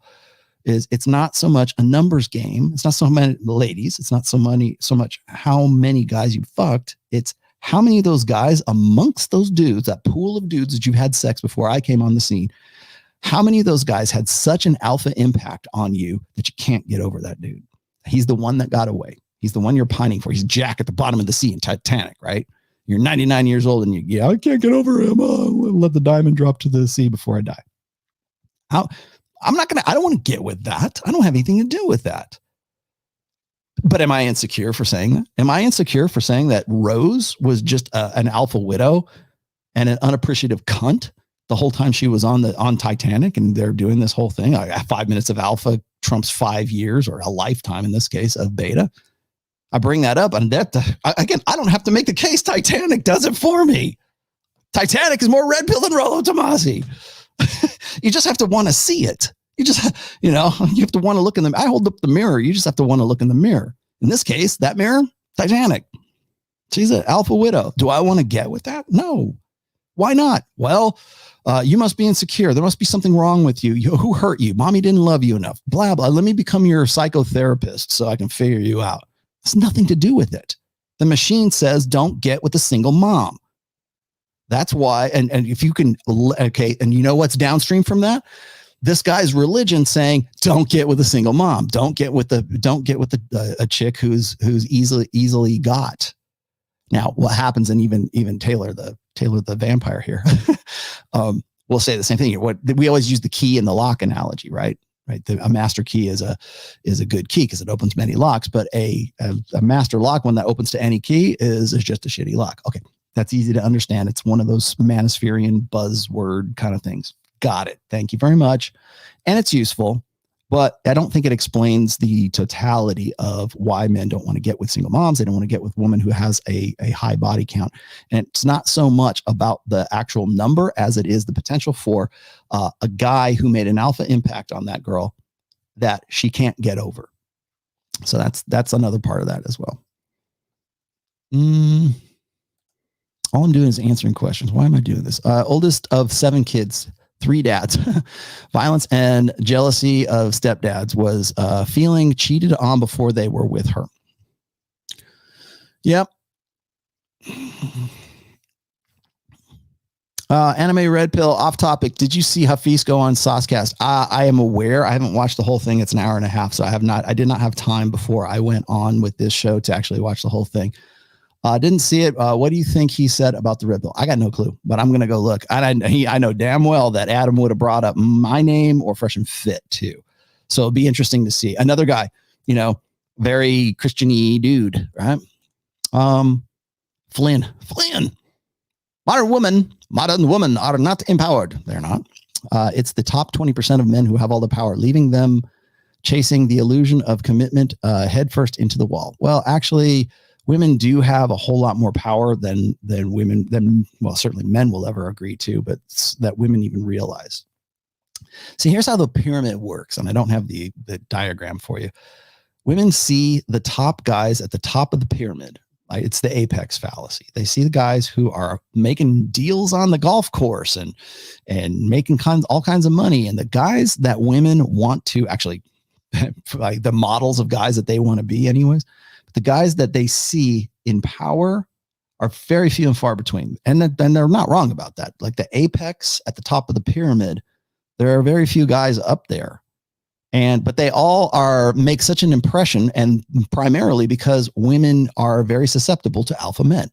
So if they can't, like when women complain about men, like not committing or not doing this, by and large, the 80% of guys who aren't getting fucked, those guys are happy to commit. They would jump at the chance. Most incels, you want to know why OnlyFans is such a big deal? And it's like, why is OnlyFans a thing? These incels can go jerk off for free. Anytime they want. Pornhub's free. Go just rub one out and you're good to go. Why do they spend small fortunes per month on a girl who won't have anything to do with them? I mean, in real life anyways. Why? Because they want that engagement. They want that connection. They want to feel like they've got a virtual girlfriend, that they didn't have to go through the process of making themselves like the burden of performance. They didn't have to jump through all those hoops and become the kind of guy that girl might want to fuck, right? They don't go through that, but they still have the satisfaction, or the virtual vicarious satisfaction of having a relationship with the OnlyFans girl. That's why they'll pay, here, tip, pay pig, right? Simp. We wouldn't even know what simp was if had. Well, I mean, we would, but it wouldn't be as popular if we didn't know what OnlyFans was. Yeah, here, make it rain online, virtually. Here's my crypto. Women, OnlyFans girls taking crypto. That ought to tell you something. So the idea that women, or that men have all the power and women don't, is bullshit, because at that top of that pyramid is a select few men, the 4.5% that women would like message, right? At the top of the pyramid. And then there's nothing but women after that. The power base of that pyramid looks like mostly women. And then at the very bottom, at the base of that, is all the rest of the guys, average men, who form the base of that pyramid. Women don't look down. Hypergamy never seeks its own level. It's always looking at or above it. And if it's at, it's always looking above. So that's the difference here. So when we talk about apex fallacy, whenever I hear women talking about, men won't commit, they're such bastards, blah, blah, blah. No, the ones you want to get with at the top of that pyramid are bastards, because they won't get with you. They don't see you as a viable long-term option, because there's only a few of them. They have golden penises, right? There's only a few of them, and there's lots of you. As Myron will say, beauty's common. Why would a high value, like the apex of that top of that pyramid, why would he want to have anything to do with the average woman? He doesn't. But those average women don't want to have anything to do with average men. They want to look at the top of the pyramid. And those are the men that they complain about and think of as the universal, template for all men. That's what the apex fallacy is about. Timaeus, thank you for that, Timaeus. What are we at? We are at 3 hours and 7 minutes. My dogs are probably going to lose their minds here in a minute. I do want to get to one other thing. Hi, Rollo. I know you advise against marriage, but I do want to have children. Yeah, it's common. What is the best way to do this in a femme-centric world? Well, wait for the birthing pod and wait till they're done with little baby prenatal lambs to test, and then we'll see if we can have like human babies in the matrix pods. No, I don't. What's the best way? I don't know. I still think marriage is, I don't advise against marriage. I just advise against the way we do it now. And so in essence, I have to kind of advise against marriage, at least from a contractual perspective. Now, can you have a long-term relationship, still be the father, still be involved in your kids? Can you still have a long-term relationship with a woman without being married? Yeah, you'll still be on the hook for child support no matter what. I get this all the time, Jazz. Like guys will say like, oh, I want to have a kid, but I don't want to have a wife. Well, if you have a kid, the only way to get a kid is to get here's what you will have to do. You want your solution? I'm going to give you a prescription. Lo and behold, you have to find a woman who will be a surrogate for your seed. And what I'm saying there is it can't be the woman who births the child. So these are the hoops you will have to jump through if you electively want to be a single father today, guys. You have to donate your sperm. You have to find a donor egg, and then you have to find a surrogate woman to put that into her, uterine wall and carry the baby to term. Because if you just bang the girl, which would be the easier way to do it. If you're going to bang the girl who's the surrogate mother, impregnate her with her ovum, then you're on the hook for child support for her. She can come back and get you anytime she wants. So you will have to find some legal measure to use your sperm, another donor egg from another woman, and then find a suitable surrogate to carry the child to term. That's how you have to do it. Does that sound feasible to you? Does that sound affordable to you? For women, head on down to the birthing clinic, head on down to the sperm bank, or you don't even have to do that now. You can just go on Facebook and find a guy who'll jerk off and tell you, oh, you look pretty good. How much does it cost for a little bit of your jizz? $300? No problem. I'll meet you on the subway. Cool deal. Meanwhile, the guy's all getting hammered and drunk after he takes your money. I mean, it's as simple as that. What's the best way to do this? Well, the best way that I can think of anyways, is to get married and to get into a situation or get into a non-binding, legally binding, non-contractual form of long-term relationship. As I said before, how are we going to make marriage work? We're not. We're going to go forward and we're going to either reform marriage or we're going to go and we're going to settle on something else. And you know what? That's where we're headed right now. We're headed for the something else, and it's not looking good.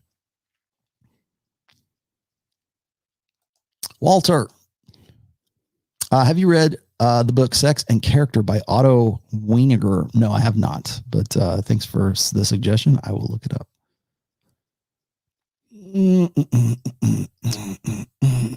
I know I missed a few of these. Sorry, Sammy. Apparently the Tinder swindler is getting girls. Yeah. Are they damaged? They must be damaged, Philip.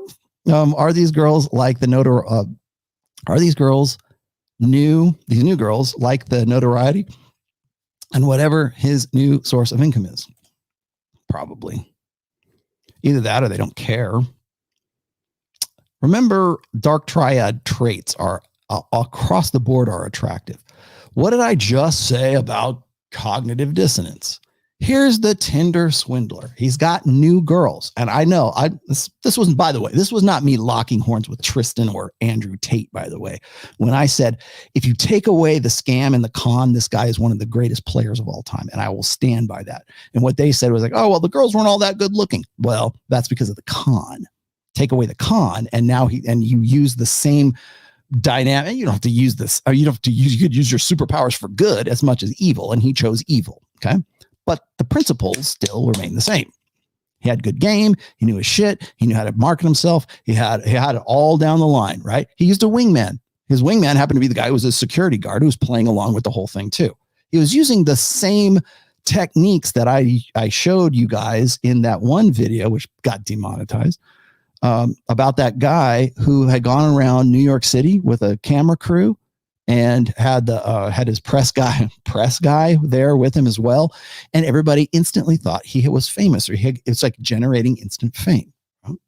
That's how easy it is to do that stuff. Now, was he maliciously manipulating these people? No, it was a social experiment and it worked.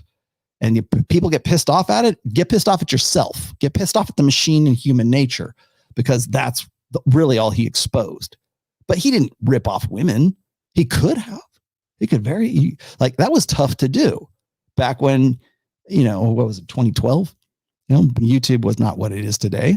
Certainly cell phones weren't what they are. He was followed around with a camera team and everybody watched him. And right now, if you saw a famous person, or maybe they're YouTube famous or famous, and you saw them in Miami or on a beach or on a yacht or something like that, and you saw one guy with an iPhone 13, right? And he's like, she says, hey, baby, doing this kind of stuff to her. You would not know if that chick had 6 million followers or 6 followers.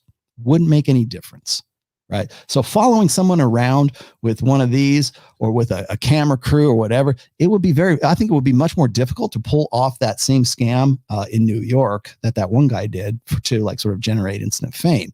But we have other ways to do that are actually easier now than to do that. No one cares if you say, oh, look, here's a famous person. Well, I'm taking pictures of them. I'm using my video. Unless there's a whole bunch of people doing it on that one person, then maybe you could generate it. But you can easily buy the blue check mark. You can easily take pictures of yourself draped across a Lamborghini, and people will, it doesn't matter whether you own it or you don't, because that reel, that picture, that image is here today and gone tomorrow. The image stays permanent on YouTube or on Instagram or whatever, but the impression is all that matters. That's all that makes any difference. 30 seconds. Just give me 30 seconds. 30 seconds of fame trumps any amount of bullshit refuting it. Trust me. It's exactly the same marketing plan for movies. It's the exact same marketing plan for like fly by night, popularity of guys or bands, even music, even. It's the same formula. Well, how come how are these girls? Don't they know any better? Aren't they damaged? No, they're not. They're just girls. They're just women. That's female nature. That they only women are hybristophiles, have hybristophilia. I've been in contact with female service providers for a decade. They never service providers. I see what you did there. FBI, open up! Yeah, they never stop seeing men as tricks. Yeah. Sort of makes you wonder about OnlyFans girls, doesn't it? I'm guessing there's some overlap with women who are just promiscuous, but not service providers. Well, remember, the only difference between a gold digger and a prostitute or a sex worker or an OnlyFans girl or the girl you met at Bible study is just order of degree. It's the same opportunism. It's just more mercenary in one than it is in the other. So it used to be, and you guys probably know this. You understand. You know all my terms, right? One of my terms is open hypergamy. That's not a verb. Women can't be more hypergamous than they are. Oh, he's more hypergamous than she is. No, it's manifested in a different way. However, that woman might be brought up by her family or church or society or whatever. She might be Muslim, whatever it is. That the woman who is the good church girl, the nun in the nunnery, is just as hypergamous as that slut on OnlyFans. Exactly. She just doesn't manifest it. She's still interested in if you took the nun out of the nunnery and you put her in the club, she would be just as interested in the same kind of guys, same hybristophiles, same dark triad, same thing. It would just be, that's not more or less. It's just how it's expressed in that particular context, ethnically, religiously, family-wise, geographic location, wherever it is. That's the thing that I think nobody really grasps. Is that the girl that's on OnlyFans and the girl that's in Bible study, they're both just as hypergamous. It's just one is mercenary and one's not. That's it. Service providers. I like that. Torsha, are you a service provider? I don't think you are. You're not a service provider. You're a good girl. She's a nice girl. She's going to be out in Miami too, by the way. Aren't you? I think you're still going to be there. Oh, yeah. By the way, CME is coming up too. If you want to go, I'm going to be one of the featured speakers, not the only speaker. I'm going to be one of the speakers. It will be in May 19th through the 22nd. If you want to get tickets to this, it's turning out to be a very big, don't forget.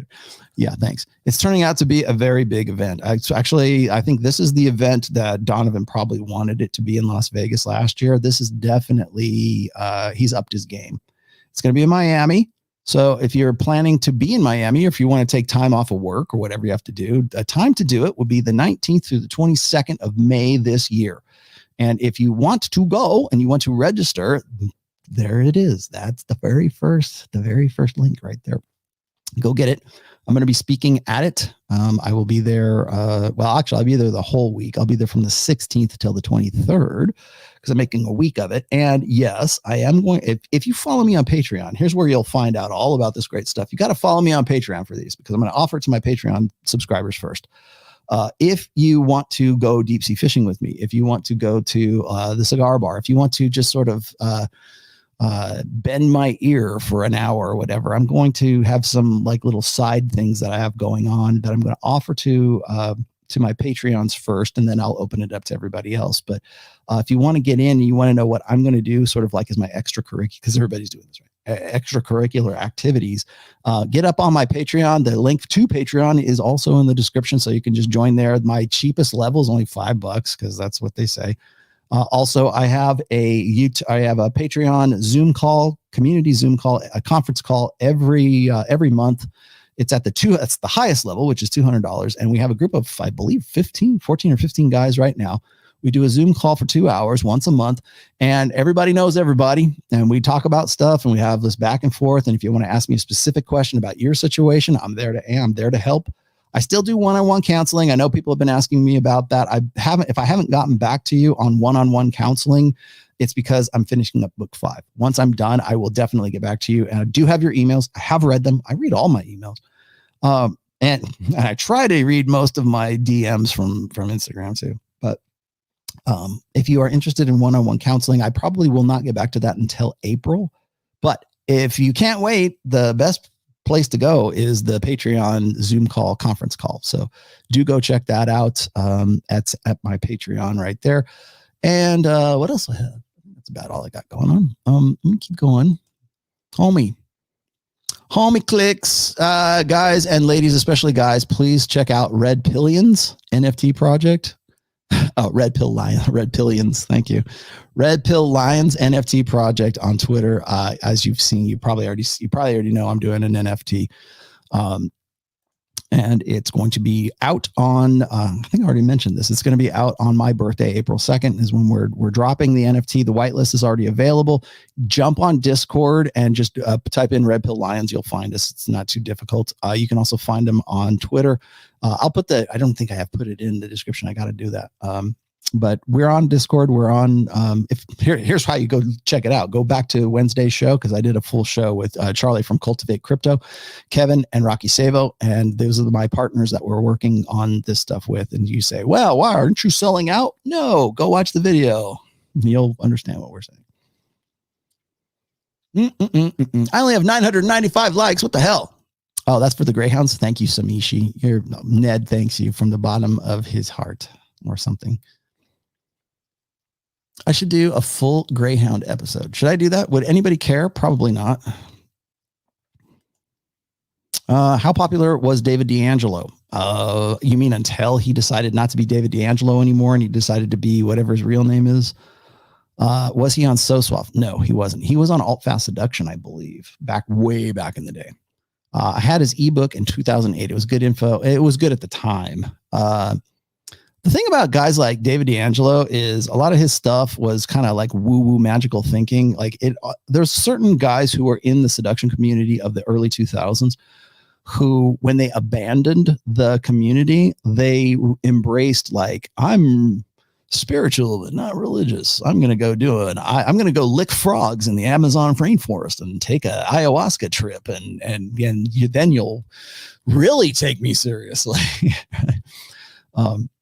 There's guys like even Neil Strauss. I would count amongst those numbers. Everything is very astrology and energy and Brazilian power crystals and shit like that. It's funny is none of these guys who left the seduction community went hardcore, rational, reasonable. Here's the numbers. Here's the stats. None of them do that because it's not marketable. It's like what I do. Unfortunately, I'm glad you guys love me, but what I do is a tough gig. Let me tell you right now, it will be much easier for me to just go on and go make fun of people oh, this is red pill. I don't want, or this is red meat. Where's the real stuff? Trust me, I try to balance my red pill, or excuse me, my red meat with my nutritious nutrient supplements. Irish Alpha, I need a sound drop. I need an Irish Spring or like a leprechaun out sound drop.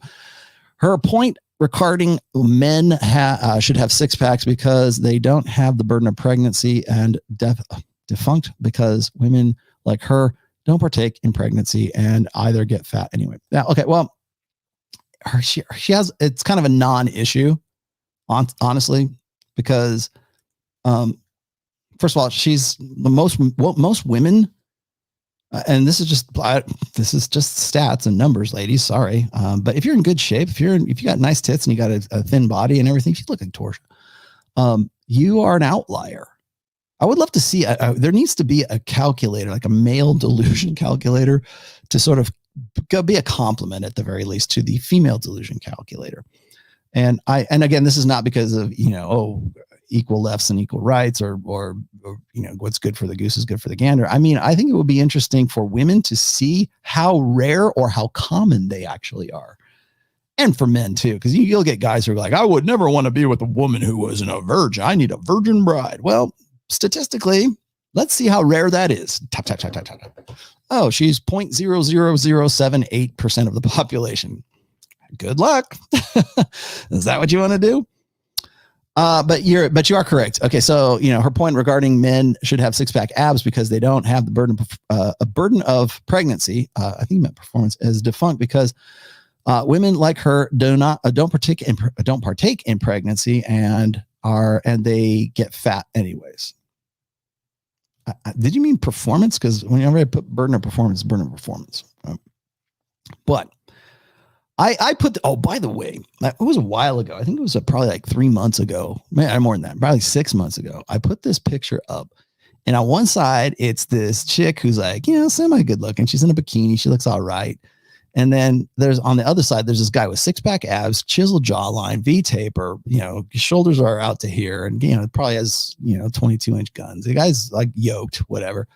And the comment was something like, for women, or for men to get into peak ideal male beauty shape, it takes a lot. It takes a long time in the gym and dedication to nutrition.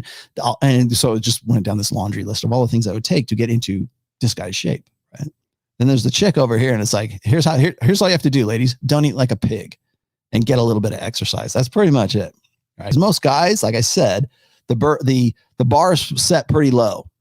Like when women say, "Oh, those are unrealistic beauty standards." No, there are plenty of guys that want to fuck fat chicks. There are plenty of guys that want to fuck midgets. Okay, go look on Pornhub and you will see every color of the size, every big, beautiful to thin, skinny, emaciated girls. You will see just how men do not care. They will fetishize anything. Now, do what they generally want, the hourglass big tits? And yes, they do. There is definitely some consistency across, the world. But when we're talking about standards of beauty, ladies, women have far higher standards for an idealized form of male beauty than men will ever have for women, because men are not as picky. We're not hypergamous. There it is once again. But the other part is this, and I'll tell you that here's the good news, ladies. If you're even at normal weight, you're already ahead of 75% of at least the US population, maybe more in other countries. If you are not obese, remember, 35% of the US population of men are morbidly obese. 40% of the US population, women, is morbidly obese. So, as I'll tell you, ladies, I'll give you the same advice that I give men, just so we can be all both bored and fair and square, right? Get in the gym. Get your ass in the gym. Don't be like that dumb cunt or this girl who's like, I want to be, I want to stay with my husband because I don't want to have to go and put out the effort to get into shape. So I have to reinsert myself back into the, sexual marketplace matrix. Don't be like that.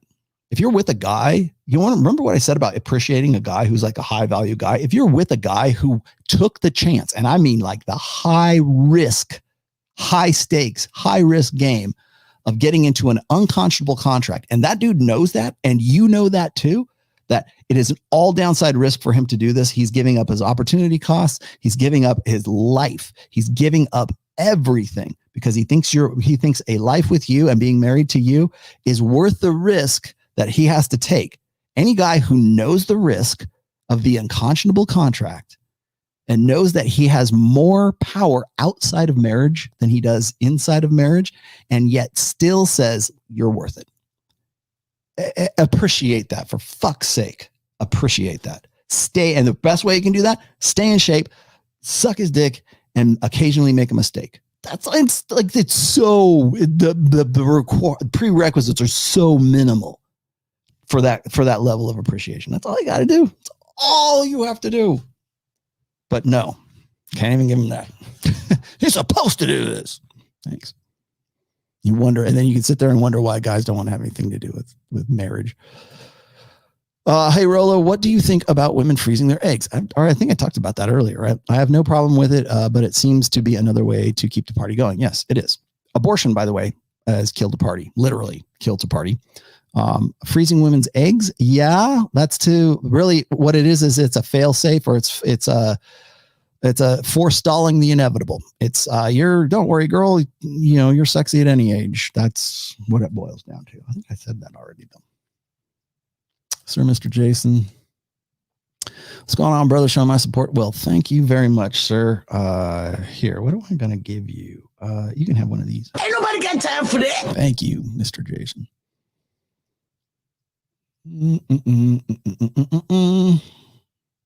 I like this. Sorry, I got to throw this one up there. Every girl wants to sleep with the winner or the gladiator in the cell match, aka incel match. Gladiator wrestlers don't matter. She just has to wait for the winner at the finish line to see who's left. Well, I wish it worked that way, Renee. I really do. Most women have to make a bet because most women, like women would love, pragmatically speaking, women would love a turnkey relationship. That's what that chick on what's his name? Harvey's show was all freaking out about. Like, how come where's my man? How come the Lord hasn't like dropped him on my doorstep yet? Because he's not coming. They say like your princess is in another castle, right? Well, ladies, your prince is not in any castle. He's not coming. He's not riding up for you anymore. There ain't no castle to go to for the prince. You became the man that you wanted to marry. Sending support. Thank you very much. I appreciate that. Rollo, you always say that your end goal. What is your end goal?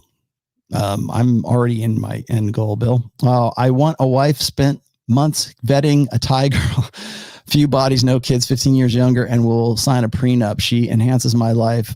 Red pill permission. Why are you looking for permission from me? If I say yes, then it's like, oh, well, Rollo's endorsing marriage right now. If that's the case, and I don't know that is necessarily the actual case. Now, you're not the first person to do this, by the way. So I got this really great girl. She does this, she does that, blah, blah, blah. She's red pill. She compliments my life. I can't talk shit about like somebody like Femme Sapien, right? Like Allie. I can't talk shit about her. I'm certainly not going to talk shit about Torsia because I think her heart's in the right place. I think she understands her predicament. Let's say that. And rather than say her heart's in the right place, I think she understands the nature of the game that she's involved in. Same thing with like some of these other girls that I've been seeing, like, sort of sniffing around my female groupies. If I consider you a female groupie, congratulations. At least I expect you to be somewhat educated on your own predicament, right? So when I encounter a guy who says, well, I'm with a good girl and she understands things, right? All right. So number one, do I 100%, do I endorse marriage in the United States? No, I do not. That said, you still know all the dangers. You still know what the sacrifices are. You still know, as I said before, all this stuff, the inherent downside risks. And yet you still come to me and you say, I want red pill permission to go and marry this Thai girl, right? A Vietnamese girl I could understand. A very few bodies, no kids, 15 years old. I don't know enough about the background to say you vetted her perfectly or you didn't, because tomorrow you could go, oh, I can't believe it. I found her sucking 10 cocks online somewhere. Anything could happen. But let's just say, for sake of argument, she's your unicorn. She's perfect for you. Should you then marry her? No. And then what about the prenup? Prenups don't work. Simple as that. Especially unless you are like a guy with a shit ton of money. Prenups are kind of like wasted time for most guys, because prenups do nothing about child support. Just throw that out there. That's always an end around of a prenup. Child support is completely different from a prenuptial agreement. I don't think enough people really realize that. And then there is I would say this is you want to say, okay, I don't care about all that. I want to get with her. I think she's great, whatever. She's a compliment to my life. Okay.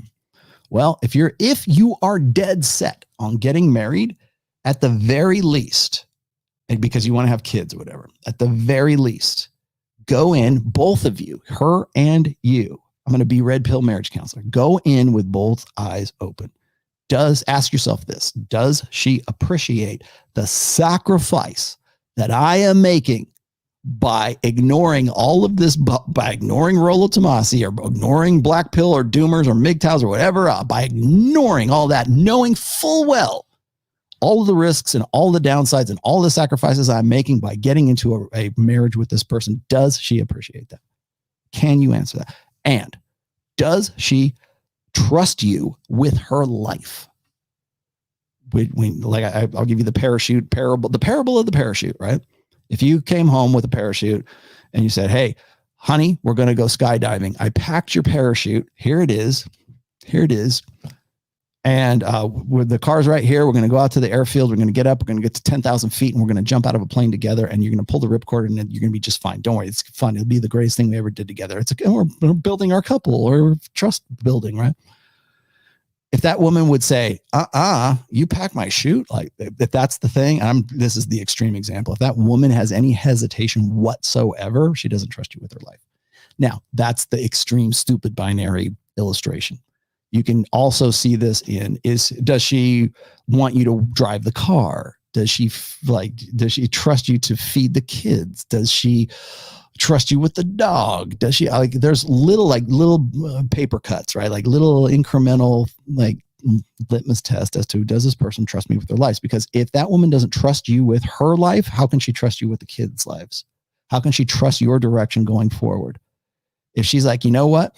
I'm going to blindfold myself, and we're going to walk across this tightrope together, and I'm going to hang on to you, and I trust you to do it, and she'll do it without a second thought, then maybe that's the person you want to get with for a lifetime. Rollo, is self-control, self-awareness, and self-discipline a praxeology? No, those are practices, my friend. The praxeology is knowing. The praxeology, by the way, is the data and the information and the objective truth that informs the practical. Okay. I'm going to go all like philosophical. There's the hypothetical and there's the practical. So what do we know from the hypothetical? Oh, this is this and this is this, and here's the data. And so that's the process of hypothesis, right? Okay, we have this data. We've got a fairly good idea of what we can make a predictive framework. Okay, meaning what can we expect? And this doesn't have to be like men and women. It could be anything. What's the best practices? Well, self-control, self-awareness, self-discipline. Okay. And how do we affect that? What's the details? Tell me about how we're going to make this practice. It's like karate, right? Economy of motion. How am I not going to get my ass kicked? Well, here's the theory and here's the data. And we know that when people do this, then you should do this, or people have lived when they did this and they died when they did this. And that's the hypothetical, and that's collecting the data. With all that knowledge, this is learning, right? This is rationality 101. With all that, what are the best practices? Self-control, self-awareness, and self-discipline. Those are practices, not a praxeology. Okay. So, but not to take anything away from them. It's just two different things, apples and oranges. And it is a Q&A all of a sudden, man. I had some other shit to do, and now I'm not going to do it. Well, maybe I'll save it for Wednesday. He pretends to do chores. She pretends to put out marriage American style. Thanks, Sam Whiskey. This is for Ned's college fund. He needs a college fund. He needs to go to doggy date now. He needs to go. Ned's pretty smart. You know, he's smarter though. I hate to say this, but like Bambi is maybe a little bit smarter than Ned. She's more alert. You know, here's how how you tell a smart animal, like a certainly smart dog. Like, what does he say? Was it Australian Shepherds are like some of like the most intelligent dog of dog breeds is an Australian Shepherd. And you know why they're intelligent? Because they pay attention. Like if you want to train a dog, I don't care what it is, a German Shepherd, even Greyhound, whatever. The first step in training that dog is to get the damn dog to pay attention to you. Maybe this is a red pill lesson too, right? But like Australian Shepherds, for whatever reason, they're very attentive dogs. They're what's he doing? What's the human doing? Right. And like eye contact, like don't look over there. Look at me. You can tell a well-trained dog when another dog's running by and the dog sits and it looks up at its owner, not at the other dog. That's had no, like completely denies it. Probably a very strong impulse to go play with the other dog. That dog looks up at you and you say, okay, sit, wait till the dog's on. Okay. Now you can go play. Right. It's that looking at that dog and training that dog. And that's the first part of attentiveness. And Bambi's like innately, naturally attentive. Like she'll watch you. She'll go home and write an essay about you. She's like watching the humans. She's like Jane Goodall for humans. She's like, what are they doing now? You know, you can just hear the gears moving. The rate of divorce in first 2 years after bariatric surgery is estimated as high as 75 to 85%. Women know the mark. Yes, they do. Well, I mean, that's the thing is, what do they say is like women, I'm not telling you anything you don't already know here, but like when women are going to divorce or exit the relationship, they do so 8 months before they actually break up with the guy. And so they put everything into order. They get their finances done. They start going to get a personal trainer, whatever it is. And then by the time they get to the point where they have it out with the guy at the very end, I mean, unless things get really bad, but 6-8 months later, it's just a formality because they've already sort of checked out of the marriage or checked out of the relationship and they're already on, but women know what they have to do. That chick right there is, at least she's being honest, you know? So I have some other stuff I was going to show you guys, but damn it, man. You guys got me. And now we're almost at 4 hours. So I don't want to go too much longer. So I'm just going to call it here. I'm going to do, I think I'm going to be on Fresh and Fit on Wednesday. So watch for that's your Wednesday show. Go to Fresh and Fit on Wednesday. And that will be my midweek show, even though I don't get any love for it. I'm going to see if I can do a pre-record so that when I'm on the plane, you guys will have something to watch. What's this? Is it true that female dogs prefer long hug more than male dogs? I don't know, man, because Ned's a leaner. Well, most greyhounds are leaners. You know what I mean by that? Like they come up and they lean up next to you. They like hugs. Don't let anybody tell you that dogs don't like hugs. They do like hugs. Some people are saying like, oh, dogs don't like hugs because it seems like you're trying to like restrain them. I'm like, no, my dogs all love hugs. Yes, Tori, to answer your question, I got your thing. You say, are you going out? Yeah, I am. I'm going to go to Miami this week. I was going to fly out tomorrow, but there ain't no flights out to Fort Lauderdale / Miami because it is spring break in the lovely state of Florida. And so flights are at a premium and hotel rooms are at even higher premium. So I will only be there for 4 days, like Tuesday, Wednesday, Thursday, and I fly back Friday. So I'm going to go out there, do the show with the guys. And again, I'm going to get into, I wanted this to be sort of like a teaser for what's coming up on Wednesday, because I felt like I had to address the whole stupid Drew Afualo. And again, this chick is nothing to look at. Also, by the way, I was like, where did she find this video? Because this was not a clip of anything that I had done. And apparently there's this guy, and I kind of want to thank the dude here. Actually, here at the end, let me throw this up real quick because I got to thank this guy before I go. Where is he? There you are. This guy right here. Abstract Think, which is kind of ironic that that's the name of his channel.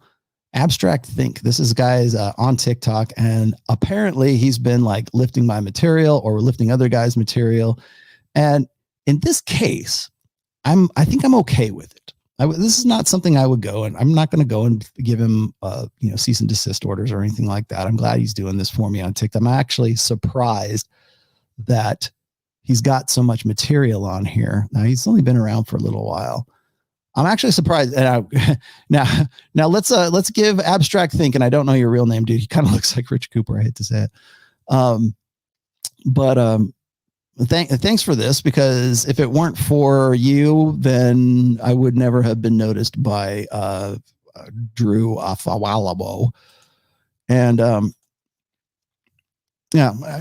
actually surprised you haven't been banned yet, to be quite honest, Abstract Think. But thank you for doing what you're doing and doing those clips. I'm okay with that, because it's sort of, as long as there's a redirect to my stuff. But I will be surprised if you're still there next month.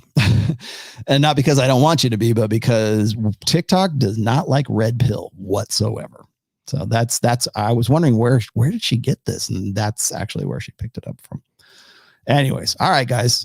Thanks for watching today. And I will be with you. I will be back with you guys. Certainly Saturday. In fact, I think I need to host. I'm going to host Rule Zero on Saturday. That's coming up. Again, CME is coming up in May 19th to the 22nd. Book 5 will be out this month, probably towards the end of this month now. But all I'm doing is doing the layout. I got it back from approval, so we're ready to go. I just need to get the print completely done and laid out, and then we'll be good to go. If I can get it done today or tomorrow, I will.